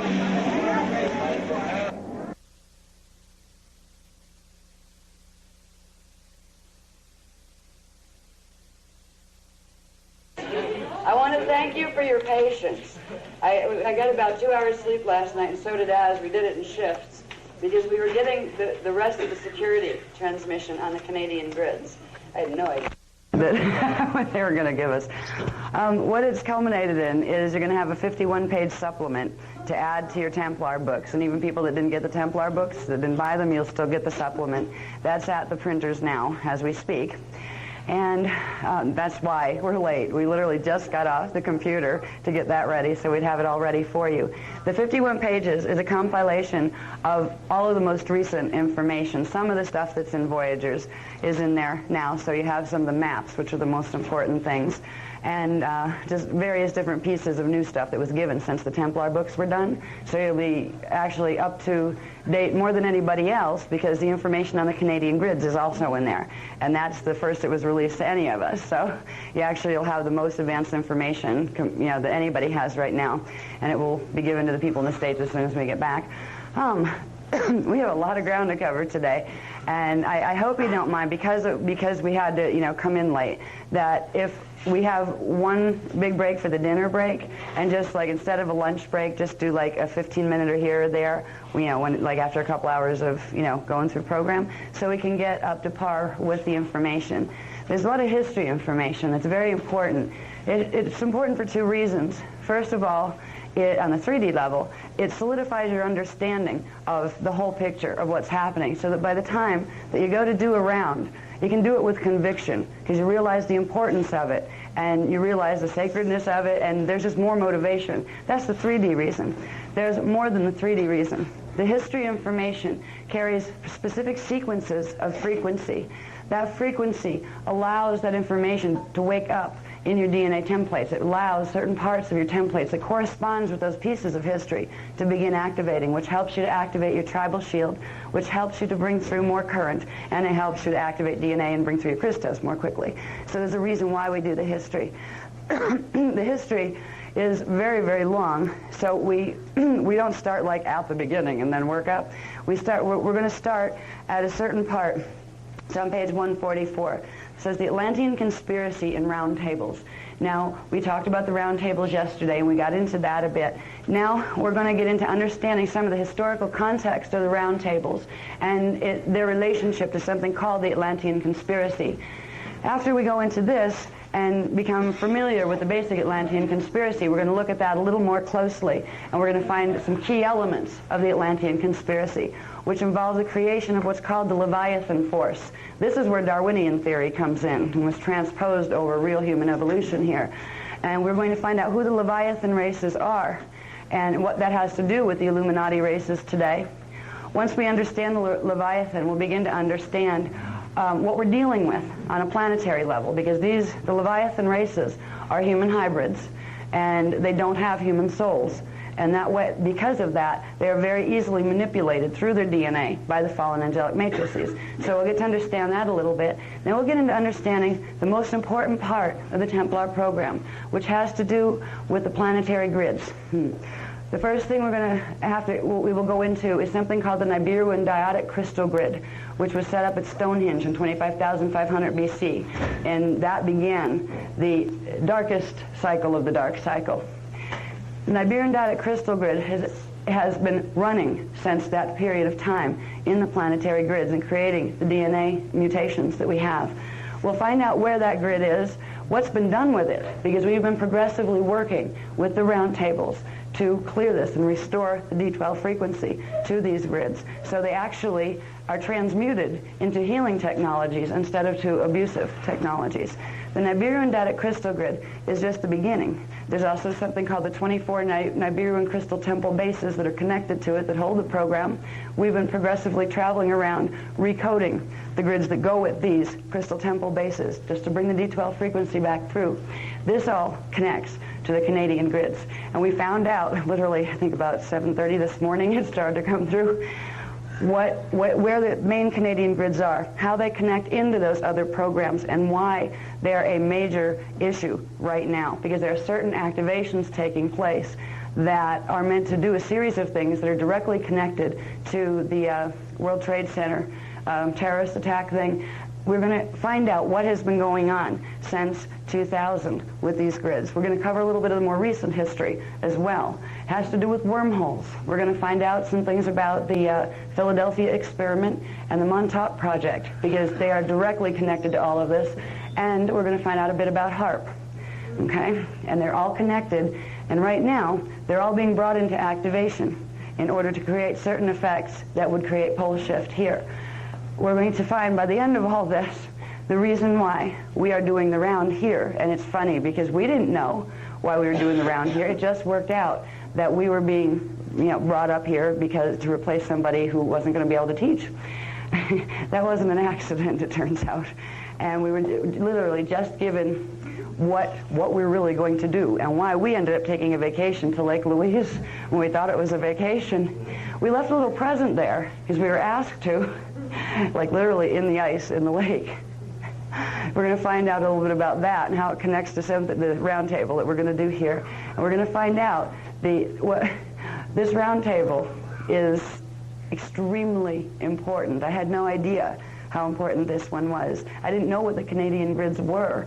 They had never given that information to me until literally in the last few hours. So by the time we get through all of that, we'll be able to see a big picture of what's going on here, how the past fits in with the future and fits in with the present right now, and how we can, and groups like us, can make a huge difference just by doing what humans were put here to do in the first place, which is celebrating the rounds and running the Divine Blueprint. So it's a big story, and I think we'll just start here. Okay, as? Yeah. And pardon my scratch. You'd rather read off the pages?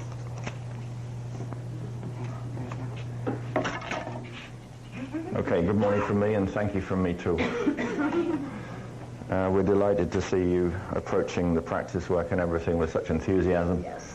I think it started on Friday where the first hint about the significance of the gathering was dropped, and references were made again at different times yesterday. It's really funny looking back on the whole week and watching your own knowing, as it were, come to the fore in the way that you're preparing for this. I wanted to say yesterday, but I couldn't back it up then, that this is probably the most important round table we'll ever hold, and it's definitely going to be, and the best. Yippee. It needs to be. Okay. Just to be clear, if anybody wondered whether that was staged understatement, it was not. Okay. Long-term problems and immediate solutions associated with the Atlantean conspiracy and roundtables. The sacred science mechanics by which the planetary Christos realignment can be fulfilled have long been hidden within the legends of King Arthur and the Knights of the Round Table. The Round Table of Arthurian legend referred to signet councils. The word signet also refers to stargates. In the ancient knowledge of the Palladio-Urtite cloister races, the signet councils were the specific groups of angelic humans that assembled to run the corrected fire letter sequences into Earth's planetary shields during stellar activation cycles to prevent pole shift and progressively restore Earth's D12 Christos Divine Blueprint, otherwise known as the Shield of Aramatena. The Round Table of Arthurian legend referred to the Rainbow Round Table. The Rainbow Round Tables are groups of angelic humans assembled in 4 evolutionary rounds who are commissioned to run the Rainbow Ray or Kunda Ray primal sound current from beyond the 15-dimensional time matrix into Earth's planetary shields during stellar activation cycles. Running of the Rainbow Round during SACs, or stellar activation cycles, which I'll use from now on, SACs, enables the planet to retain its natural electromagnetic balances to avert pole shift and restores the organic D12 planetary Christos alignment. Since the 9558 BC Atlantean flood, Knowledge of the Rainbow Round Tables has been intentionally hidden from the angelic human races of contemporary Earth by human Illuminati and fallen angelic races that desire to create pole shift during the long-anticipated 2000 through 2017 AD SAC. They hope to use the 2017 SAC to finally fulfill their plan of clearing Earth's real estate of angelic human races to later resettle their hybrid races on Earth after the dust settles, under a one-world order, anti-Christic agenda of totalitarian exploitation and dominion. Now, the conspiracy.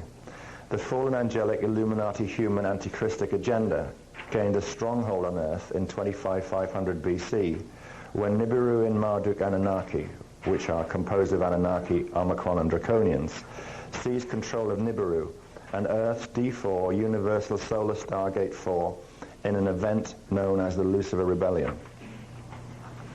The name Lucifer comes from a hybrid Pleiadian Nibiruan Anunnaki race that emerged through combining the density 2 Nibiruan Lulitan family of the Toth Enki Zephylium Anunnaki lineage with the Satane family of the Marduk Anunnaki line and the D11 Necromaton, the beetle reptiles, the fallen seraphim race of Andromeda.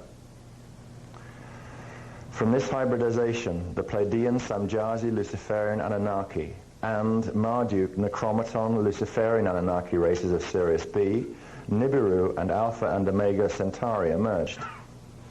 This collective of Anunnaki races promoting an anti-Christic dominion agenda became known historically as the Luciferians and were occasionally joined by other Anunnaki and Illuminati human race lines in their quest for the Holy Grail.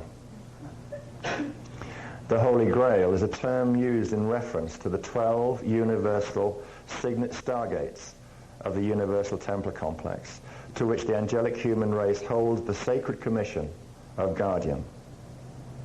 The Grail quest began long before angelic humans were seated on Earth, and it has been the primary theme of motivation behind all of the forbidden and recorded distorted human history. The Grail quest for Earth's planetary Templar stargates continued into angelic human 12-tribe seeding 3, following destruction of seedings 1 and 2 via Grail quest wars with Anunnaki and Draconian fallen angelic legions. During the 2500 BC Lucifer Rebellion, Anunnaki Luciferians gained partial control over Earth's Templar through a device called the Nibiruan Diodic Crystal Grid, which is still in operation today and serves a key role in the potential outcome of the 2000 through 2017 AD stellar activation cycle.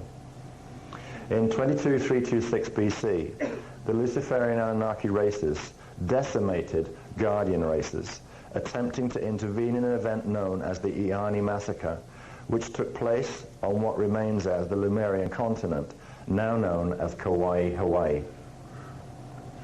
In 21,900 BC, they collapsed the firmament hydrosuspension fields of Lohas, northeast Atlantis, in the Lohas-Keltec Druidic freeze-out, in an attempt to destroy the Magi angelic human Grail kings in exile there.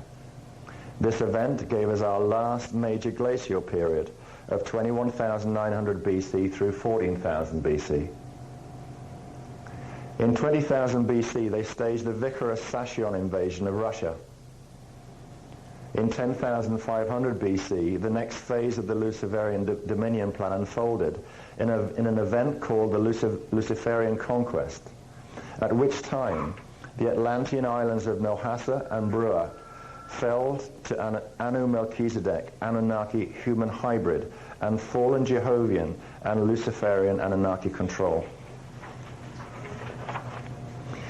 The anti-Christian agenda of the Luciferian Anunnaki races, and by the way, not all Anunnaki are in the Luciferian category. Some run competing dominion agendas. The agenda of the Luciferian Anunnaki races was formally mandated in Brua, Atlantis in 9560 BC under an agreement called the Luciferian Covenant. The Luciferian Covenant is part of 3 competing one-world order dominion agendas, collectively referred to as the Atlantean Conspiracy. The Anunnaki races of the Luciferian Covenant orchestrated the Atlantean flood in 9558 BC and the intentional rewriting of human history since this time. Forbidden History reveals a long-term plot within which the antichristic agendas of the Atlantean conspiracy emerged after the flood and into the present day. The Luciferian Covenant continued after the 9558 BC flood in the 8900 BC Lhasa King Sumerian invasion, the 8400 BC Scarab King Egyptian invasion, and the 7500 BC Knights Templar invasion. The infiltration continued to the 5900 BC Centaurian War, when the Sirius B Maharaji Blue Human Guardians intervened directly with air raids to prevent Draconian and Luciferian forces from claiming world dominion. This event is partially documented in the ancient Hindu text of the Mahabharata. In 3650 BC, the Nibiruan Luciferians orchestrated the Mayan raids, and in 3470 BC, the Babylon massacre was waged, in which Pleiadian Nibiruan legions, Galactic Federation, and the Anu Melchizedek human Illuminati gained temporary control over the Magi Grail King's Ark of the Covenant gold box, which contained the rod and staff Stargate tools. In conjunction with the Nibiruan diodic crystal grid at Stonehenge, England, the Ark tools were used in Babylon to cause temporary collapse of Earth's magnetic grids and set portions of the fire letter sequences in Earth's planetary shields into reverse sequence. Planetary shield distortions of the 3470 BC Babylon massacre caused mutation in the human DNA template that shortened the human lifespan, blocked higher sensory perception, caused loss of race memory, and scrambling of our original language patterns, which are built upon DNA template fire letter sequencing. Our race has been amnesiac, dying young, and babbling on in rhetorical conflict ever since. This historic event was recorded as the biblical Tower of Babel story.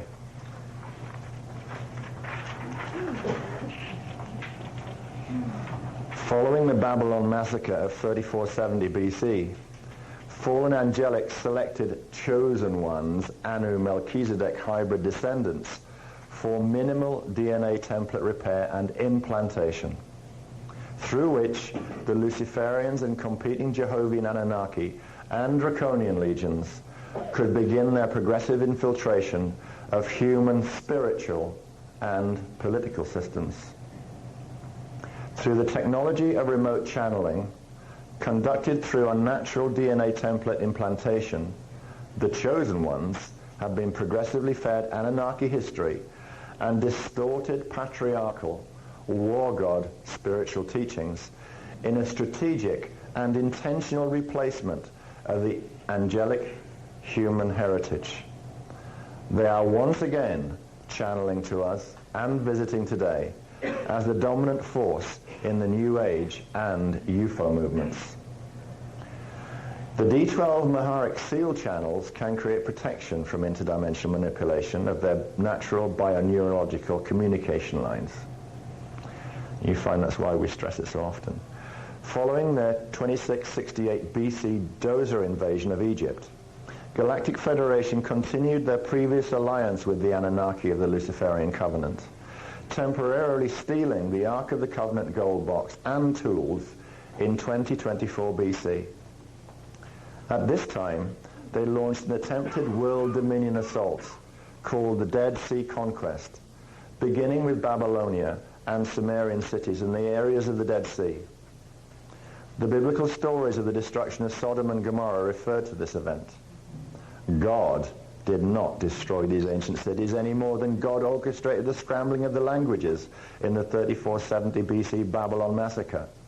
God is not a fallen angelic ET. If Magi Grail King angelic human races had not retrieved the Ark of the Covenant gold box and tools in 2024 BC, the Jehovian and Luciferian Anunnaki races of Galactic Federation would dominate the world by now. Since the time of the staged 9558 BC Atlantean flood, human history has been a progressive advancement of the Atlantean conspiracy and Luciferian covenant anti-Christos agendas. The stories of Noah, Abraham, Moses, the Hyksos kings, and the three Christs are key pieces to the Atlantean conspiracy drama. At the center of all this is the Ark of the Covenant gold box, its Stargate tools, and the core objective of the ancient fallen angelic Illuminati human Grail quest. Competing Jehovian Anunnaki, Luciferian Anunnaki, and Omicron, Odedocron, and Zephilium Draconian Reptilian fallen angelics, and their Anu Melchizedek Illuminati human hybrid race descendants, who are also known as the Leviathan Antichristic king lines, share one objective, and that is dominion of Earth in order to claim Earth's halls of Amenti stargates. If the fallen angelic races can gain dominion of Earth's halls of Amenti stargates, they intend to use the Amenti stargates to destroy Universal Stargate 12 in Density 4.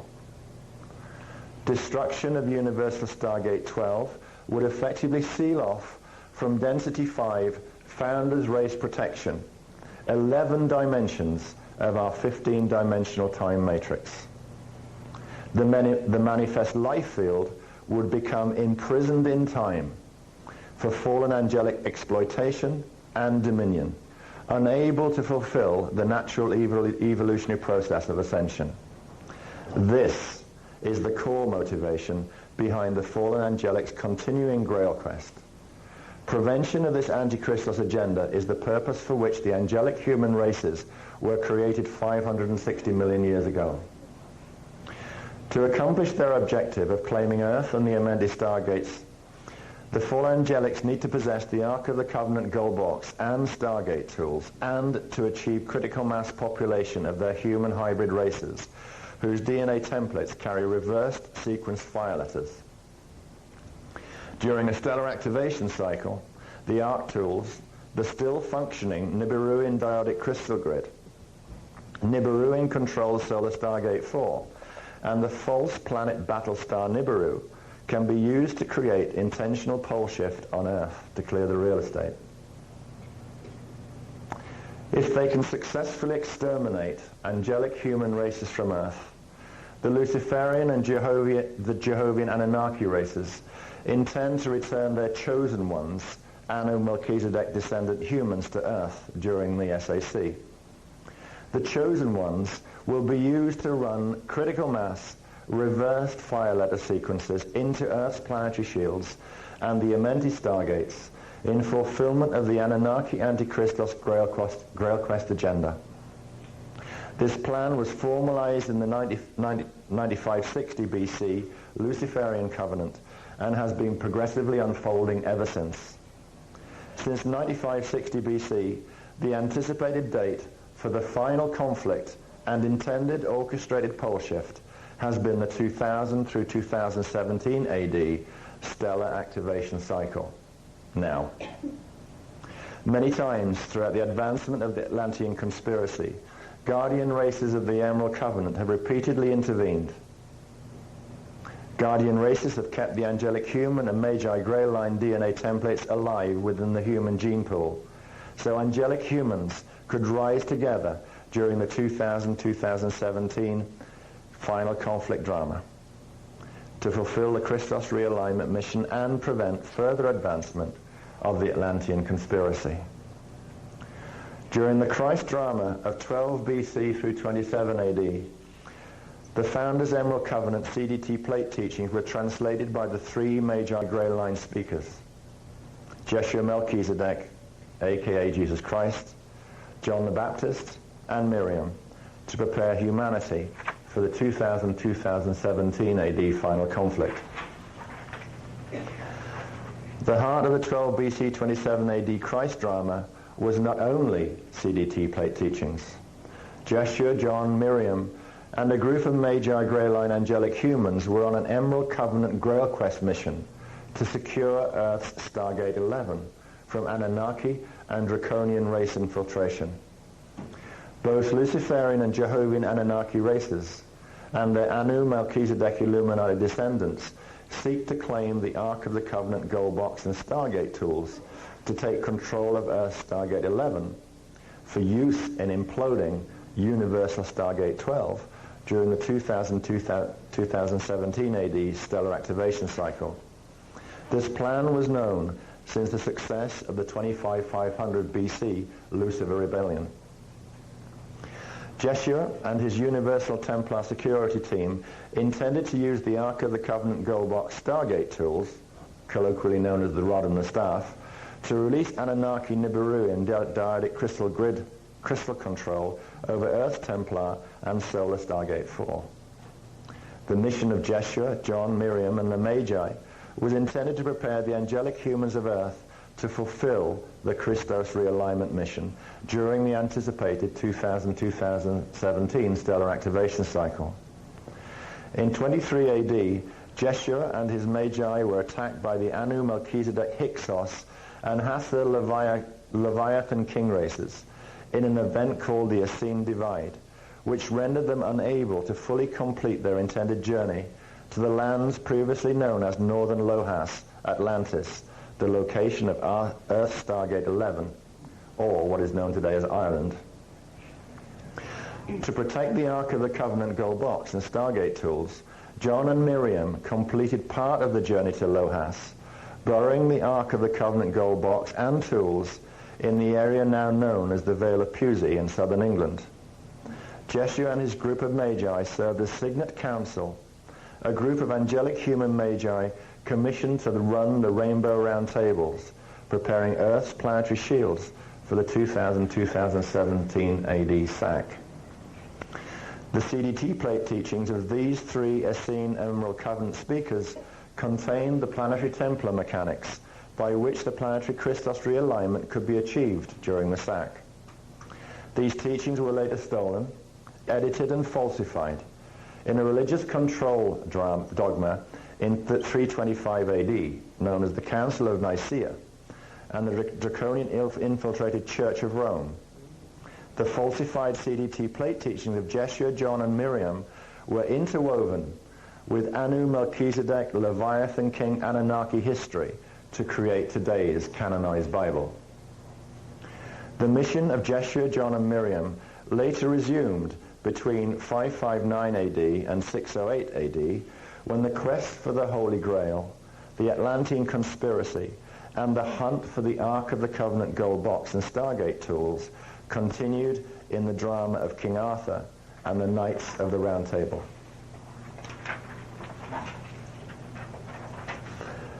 King Arturus, or Artus, was born from a Druidic Magi Grail King lineage, originally from Nelhassa, and later exiled to Lohas, Atlantis.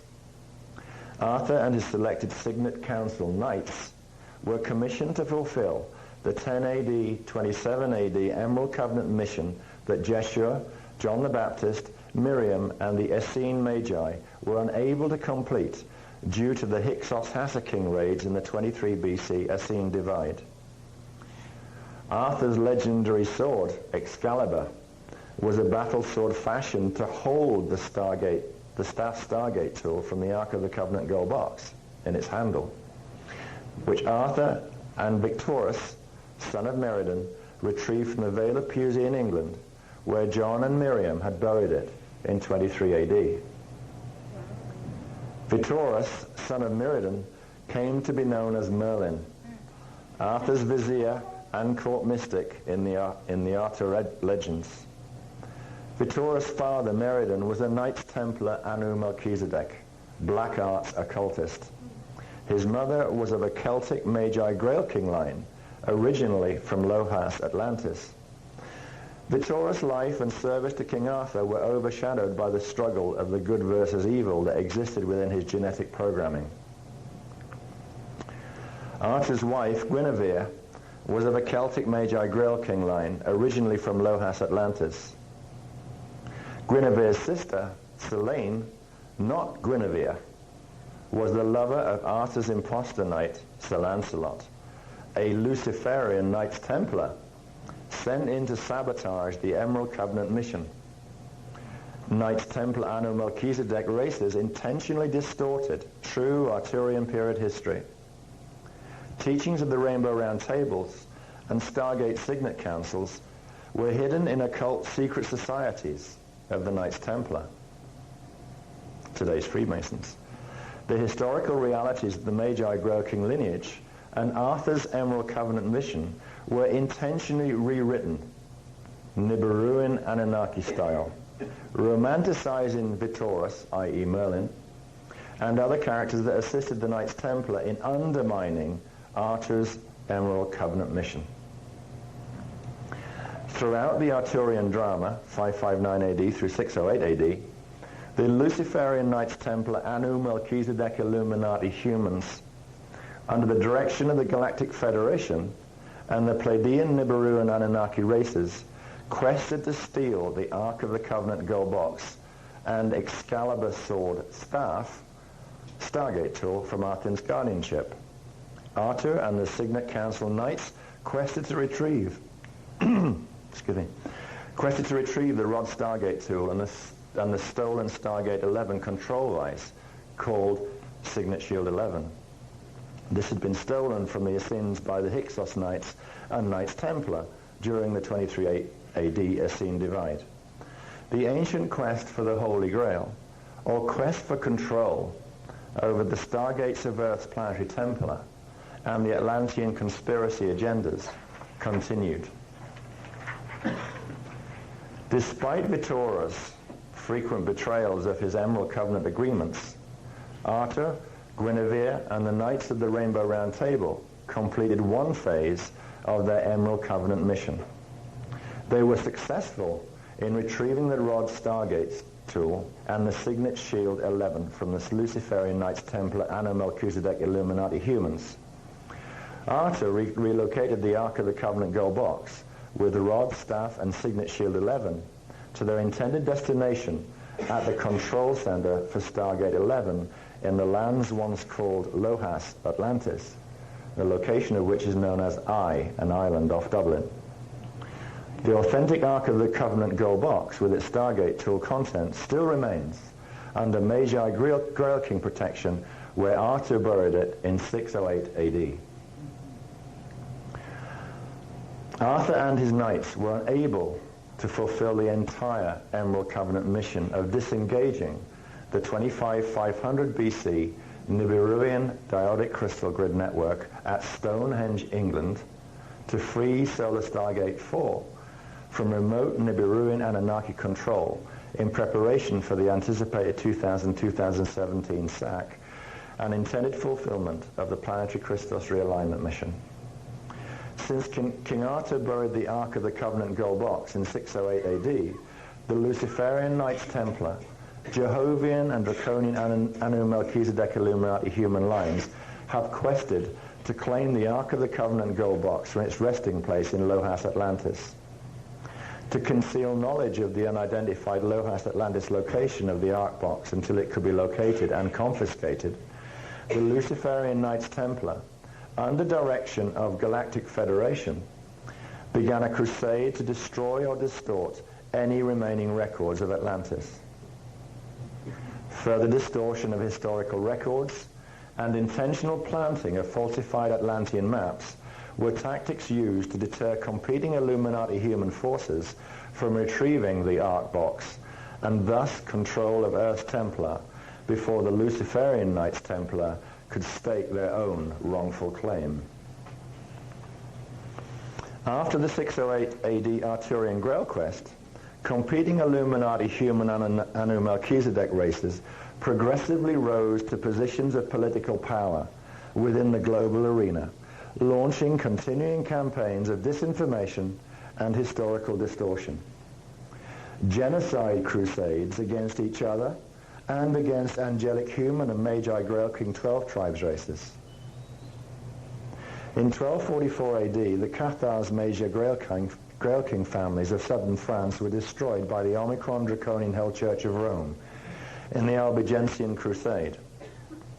Many murderous crusades followed, including the decimation of the Bruja Atlantis and Mua Lemuria Magi Grail King Amerind lines of North America in the European quest for the New World.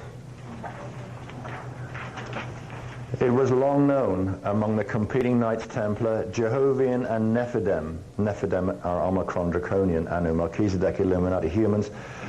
In their circles, it was long known that the New World of America was the old world of which Bruja Atlantis, the location of the central control site Gruel Point, which is Gate 2, for Earth's planetary shields was once part.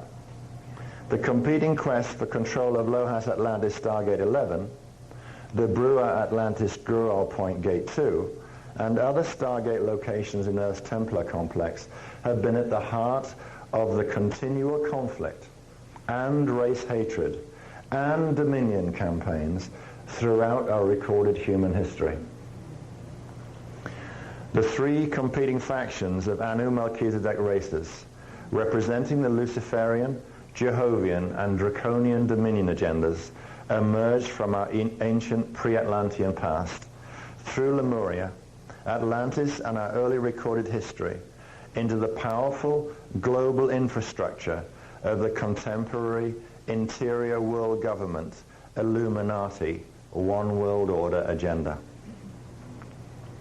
As part of the planned, premeditated Atlantean conspiracy strategy, in 1750 AD, the Galactic Federation and Pleiadian, Nibiruan, Luciferian, and Anunnaki races began making remote contact with chosen ones, descendants of the respective Anu Melchizedek Illuminati races, who carried the DNA Templar implantation, allowing for telepathic rapport from their genetic ancestral line.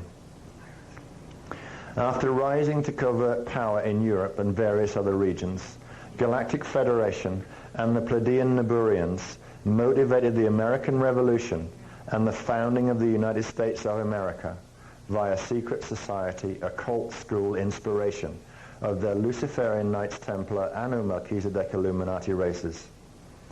This contact progressed from infiltration of ancient traditional religious control dogmas with their inner circle elite occultists into what has become the New Age channeling movement. The New Age movement is primarily dominated by Jehovian, Sirius A, Luciferian, Pleiadian, Nibiruan, Marduk Necromaton Luciferian of Alpha Centauri and Sirius P, Luciferian Centaurs of Omega Centauri, and some Necromaton and Dromi channel contacts. Following covert surveillance that began in 1916, the Zeta, the Little Greys, those races began physical interaction with Earth on behalf of the Zephilium, the reptile insect people of the Draconian agenda races of Orion. In the 1930s and 40s, Illuminati human Anu Melchizedek descendants of the Zephilium Zeta, Omicron Dacronian, the dragon moths, and Odedicron reptile avians, Draconian agenda races of Orion, entered One World Order Dominion treaties with the Orion Zeta Regalian races. The Zeta treaties initiated the formation of Majestic 12, which began the contact phenomena of what has become the contemporary UFO movement. In 1983, the Orion Omicron and Odedicron Dacronian agenda legions assumed the leadership role in the Zeta Treaty agreements. In the 1930s, the Necromaton, beetle, reptile, insect, hominid races of Andromeda became involved with certain factions of the Draconian Illuminati human interior government, initiating the Men in Black phenomena. Some assisting the Luciferian, Pleiadian, Nibiruan races of the Luciferian Covenant, others supporting the Draconian agenda races. In November 1992, the Emerald Covenant Maharaji Blue Human and Azurite races of Sirius B, the Ceres Pleiadian avian hominid races of Alcyone, and the Lyran Syrian Anahazi female hominid founders races negotiated the Pleiadian Syrian agreements. In these agreements, the Luciferian, Pleiadian, Nibiruan Anunnaki races, Galactic Federation, and a few Jehovah and Anunnaki races agreed to enter the Emerald Covenant Peace Treaty for coevolution with the angelic humans of Earth in a united stand against the Draconian Legion's anti-Christic dominion agenda. The Anunnaki races vowed to assist in the 2000-2017 stellar activation cycle Emerald Covenant Planetary Christos Realignment Mission. They promised to disengage Nibiruan Diodic Crystal Grid control of Earth Templar and to return Solar Stargate 4 control over to the founders' Emerald Covenant races by the year 2000 to prevent the scheduled pole shift that Galactic Federation had intended to orchestrate as per the Atlantean Conspiracy Luciferian Covenant. In January 2000, when the stellar activation commenced, most of the Anunnaki legions defected from the 1992 Pleiadian-Sirian agreements, reverting to their Luciferian Covenant Dominion agenda. On July 5th, 2000, further negotiations with the Anunnaki legions culminated in their return to the Emerald Covenant via an agreement called the Treaty of Altair. They were required to release the Nibiruan Diodic Crystal Grid and Solar Stargate 4 by August 2000. On September 12, 2000, the Necromaton Andromi Men in Black offered co-conspiratorial deals to Luciferian and Jehovian Anunnaki and Draconian races. Galactic Federation and most members of the Anunnaki legions defected from the Treaty of Altair to join the United Resistance. That's resistance to the Emerald Covenant and Planetary Christos Realignment Mission. The United Resistance is a co-conspiratorial plot through which resistance legions intended to covertly evacuate small numbers of their respective chosen ones and clear Earth's real estate via pole shift between 2003 and 2008 to achieve fulfillment of the Luciferian Covenant Atlantean Conspiracy agenda between 2008-2012.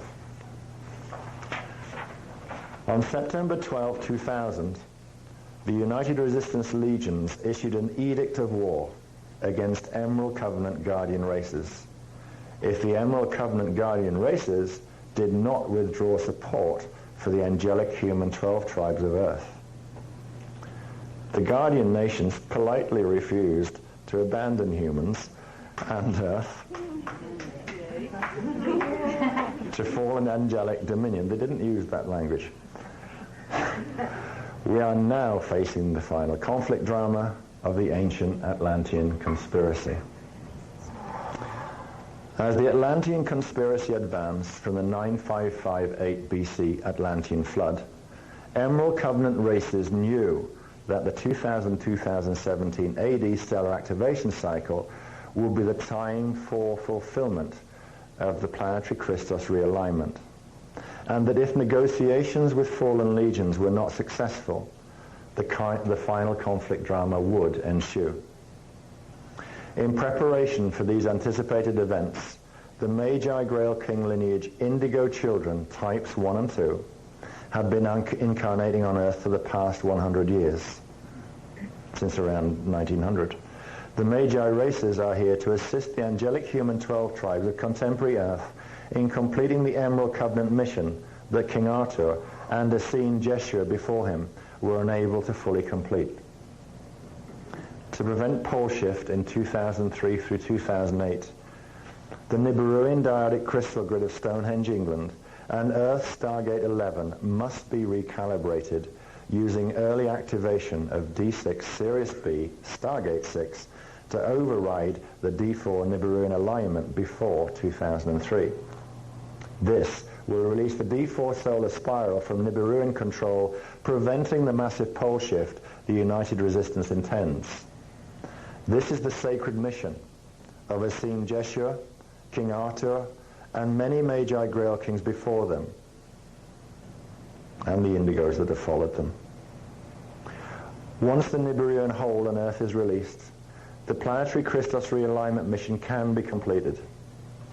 If the angelic human 12 tribes of Earth can successfully run rainbow round tables. Running Earth's rainbow round tables can be done only by the angelic human and Magi Grey Line 12 tribes of Earth, whose DNA templates carry the DNA signet codes that correspond to the correct fire letter sequences in Earth's planetary shields. Through completing the Christos realignment mission by the running of the Rainbow Roundtable Stargate Signet Councils today, the ancient anti-Christic Atlantean conspiracy One World Order Dominion agenda of the contemporary United Resistance can be overcome in our present time period.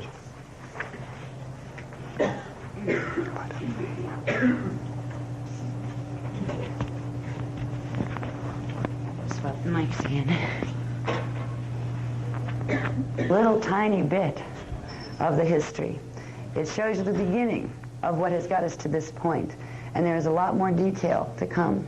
There are things that happened before this period and things that have happened. There's expanded information that fits in between, like the different time periods. This was just like touching on the connection between the Atlantean conspiracy and the round tables. That isn't the whole history by far. Now, the reason the history is so important, look, there's a hand up there.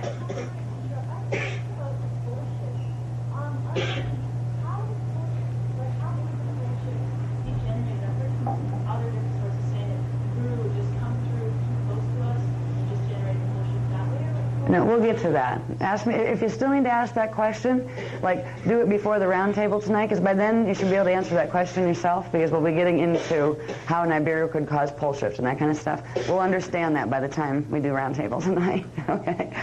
All right. But before we get into understanding the complexities, we need to understand a little bit more of the history, how the sequencing took place, and we need to understand some of the events are actually funny.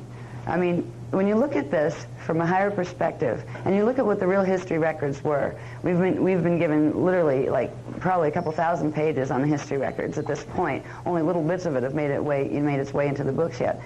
But ever since what they call the Ark of the Covenant gold box. Now there's a difference. I mentioned the Ark of the Covenant before as a portal passage that comes down in through Giza. It was a portal passage that was used for seeding of the souls and seeding of the seeding 3 races that came through the Ark of the Covenant. Now, it's a portal passage, and the information on the creation of the Ark of the Covenant and the seedings before it and all of that, they're in Voyagers Volume 2. They were in the original printing of Voyagers Volume 2.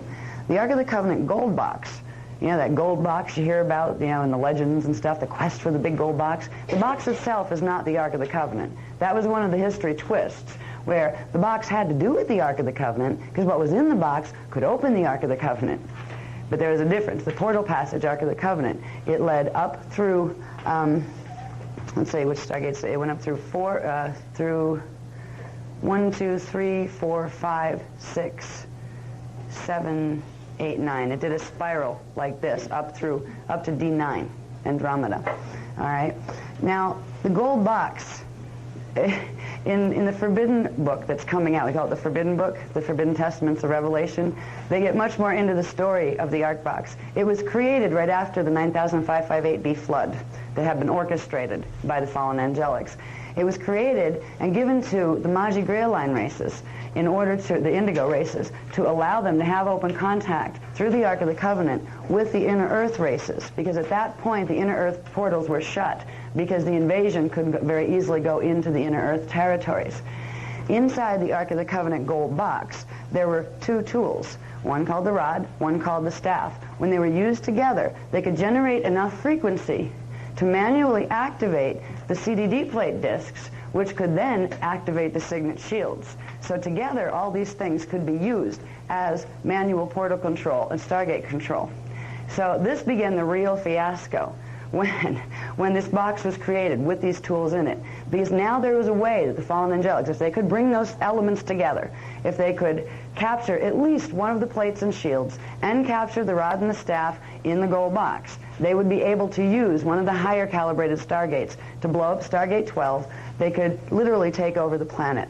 And there has been a Grail quest that involved the Ark of the Covenant gold box literally since that time. I won't get into the whole history of it now because it's not even in this particular book. It will be in the Forbidden Book that's coming out hopefully by the end of this year. But it's hysterical when you see it. who's got the box now? These guys had it, then these guys stole it, then these guys stole it from them, and these guys got it back. Then these guys took one of the elements out of it, but the other ones took this back. It was like absolutely crazy. It was like one of those old comedy movies where everybody's like running around like nuts, and you just like, this is really, really stupid. That's what's been going on. It went all through the Egyptian dynasties. It went through through Israel and all of this stuff with Solomon's temple. The Solomon's temple story was hysterical. They blew their own temple up, because they were trying to get the Ark of the Covenant box that had been stolen and stuck under it. And they were trying to levitate it out with a spaceship, and they managed to blow up Solomon's temple. I mean, the history here is a riot. But it's also sad. And what's really sad is the little bit of it that has come down through what we call the Bible, and there's some little bits of it in the Koran and those kind of things. There's little bits here and there. But we get into the Atlantean conspiracy. I'm going to run down. We've mentioned some of these events as went through the first part of that.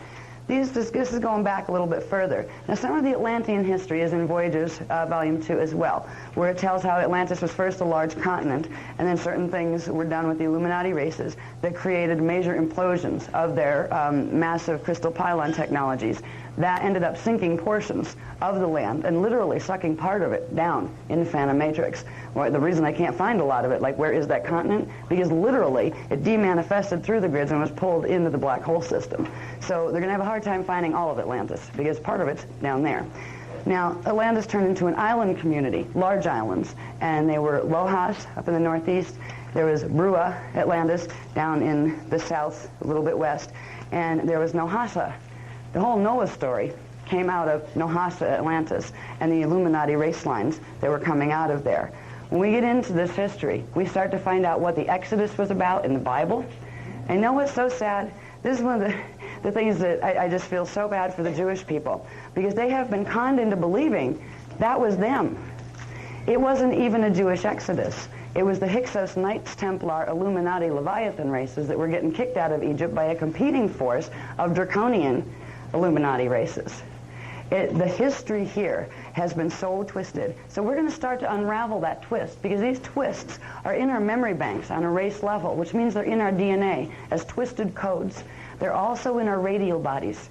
The radial body is a part of our 15-dimensional anatomy that, you know how we've talked about Huva bodies, those circles of energy around us, the three-dimensional egg-shaped spheres of energy around us. Well, around each one of those, there's something called a radial body. The radial body is created, it is formed of what are called muons and trion units. They are pre-light, pre-sound units.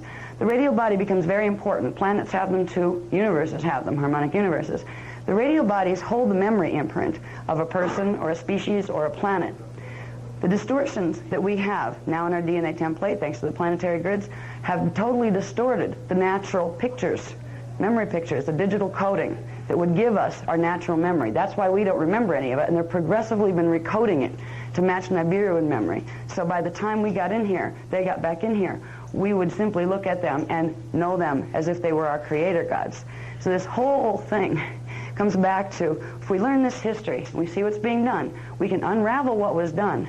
We can unravel it in our minds, but also in our gene codes, which means we're going to heal our radial bodies through bringing these frequencies of the true history records in. It'll help to heal the memory twists and the blank spots that are in our radial bodies. By doing that, we'll be able to run more frequency. And when we can understand what has been done here, that's the only way we're going to understand how we can fix it.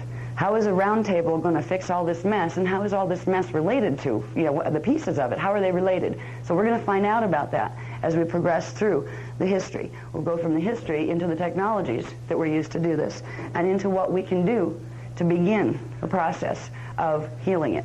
Now, what's interesting is where that reading left off, we've been given a lot more information since last September. We will learn something about the 10,500 BC period that has to do directly with Philadelphia Experiment and Montauk Project. Has to do with wormholes. That becomes a very significant element of understanding the history and understanding what we have to do here. There's also another part of the information that was given in October, I believe, that has to do with APIN systems, which are Atlantean Pylon Implant Network systems. They're like microchip grids that are literally implanted all through our planetary grids and the planetary shields. And there are a whole bunch of competing ones that at this point, They are coming into activation, and through the United Intruder Resistance, because everybody's putting their grids together to try to combat the founders' racism, to stop the Christos realignment, this is what we are literally being hit with. Frequency fence. We are in the middle of an attempt to create a global frequency fence at this point. The round table that we're doing here, and I had no idea until they gave it to, the rest of the security data to me this morning, has to do with making it very difficult for that to happen. Because if the world, if the planetary grids start to carry what's called a frequency fence more than they already have, it will stop the DNA activation that would normally be occurring in people, which means all the frequencies that are still coming in can't process through the DNA, so it'll make people sick progressively between now and 2012. But it won't matter much, because what it will ultimately do is create pole shift by 2008. So it's not going to matter if you're sick or not, because the planet's going to roll. So we're not going to let that happen. The Guardians aren't. My battery's going.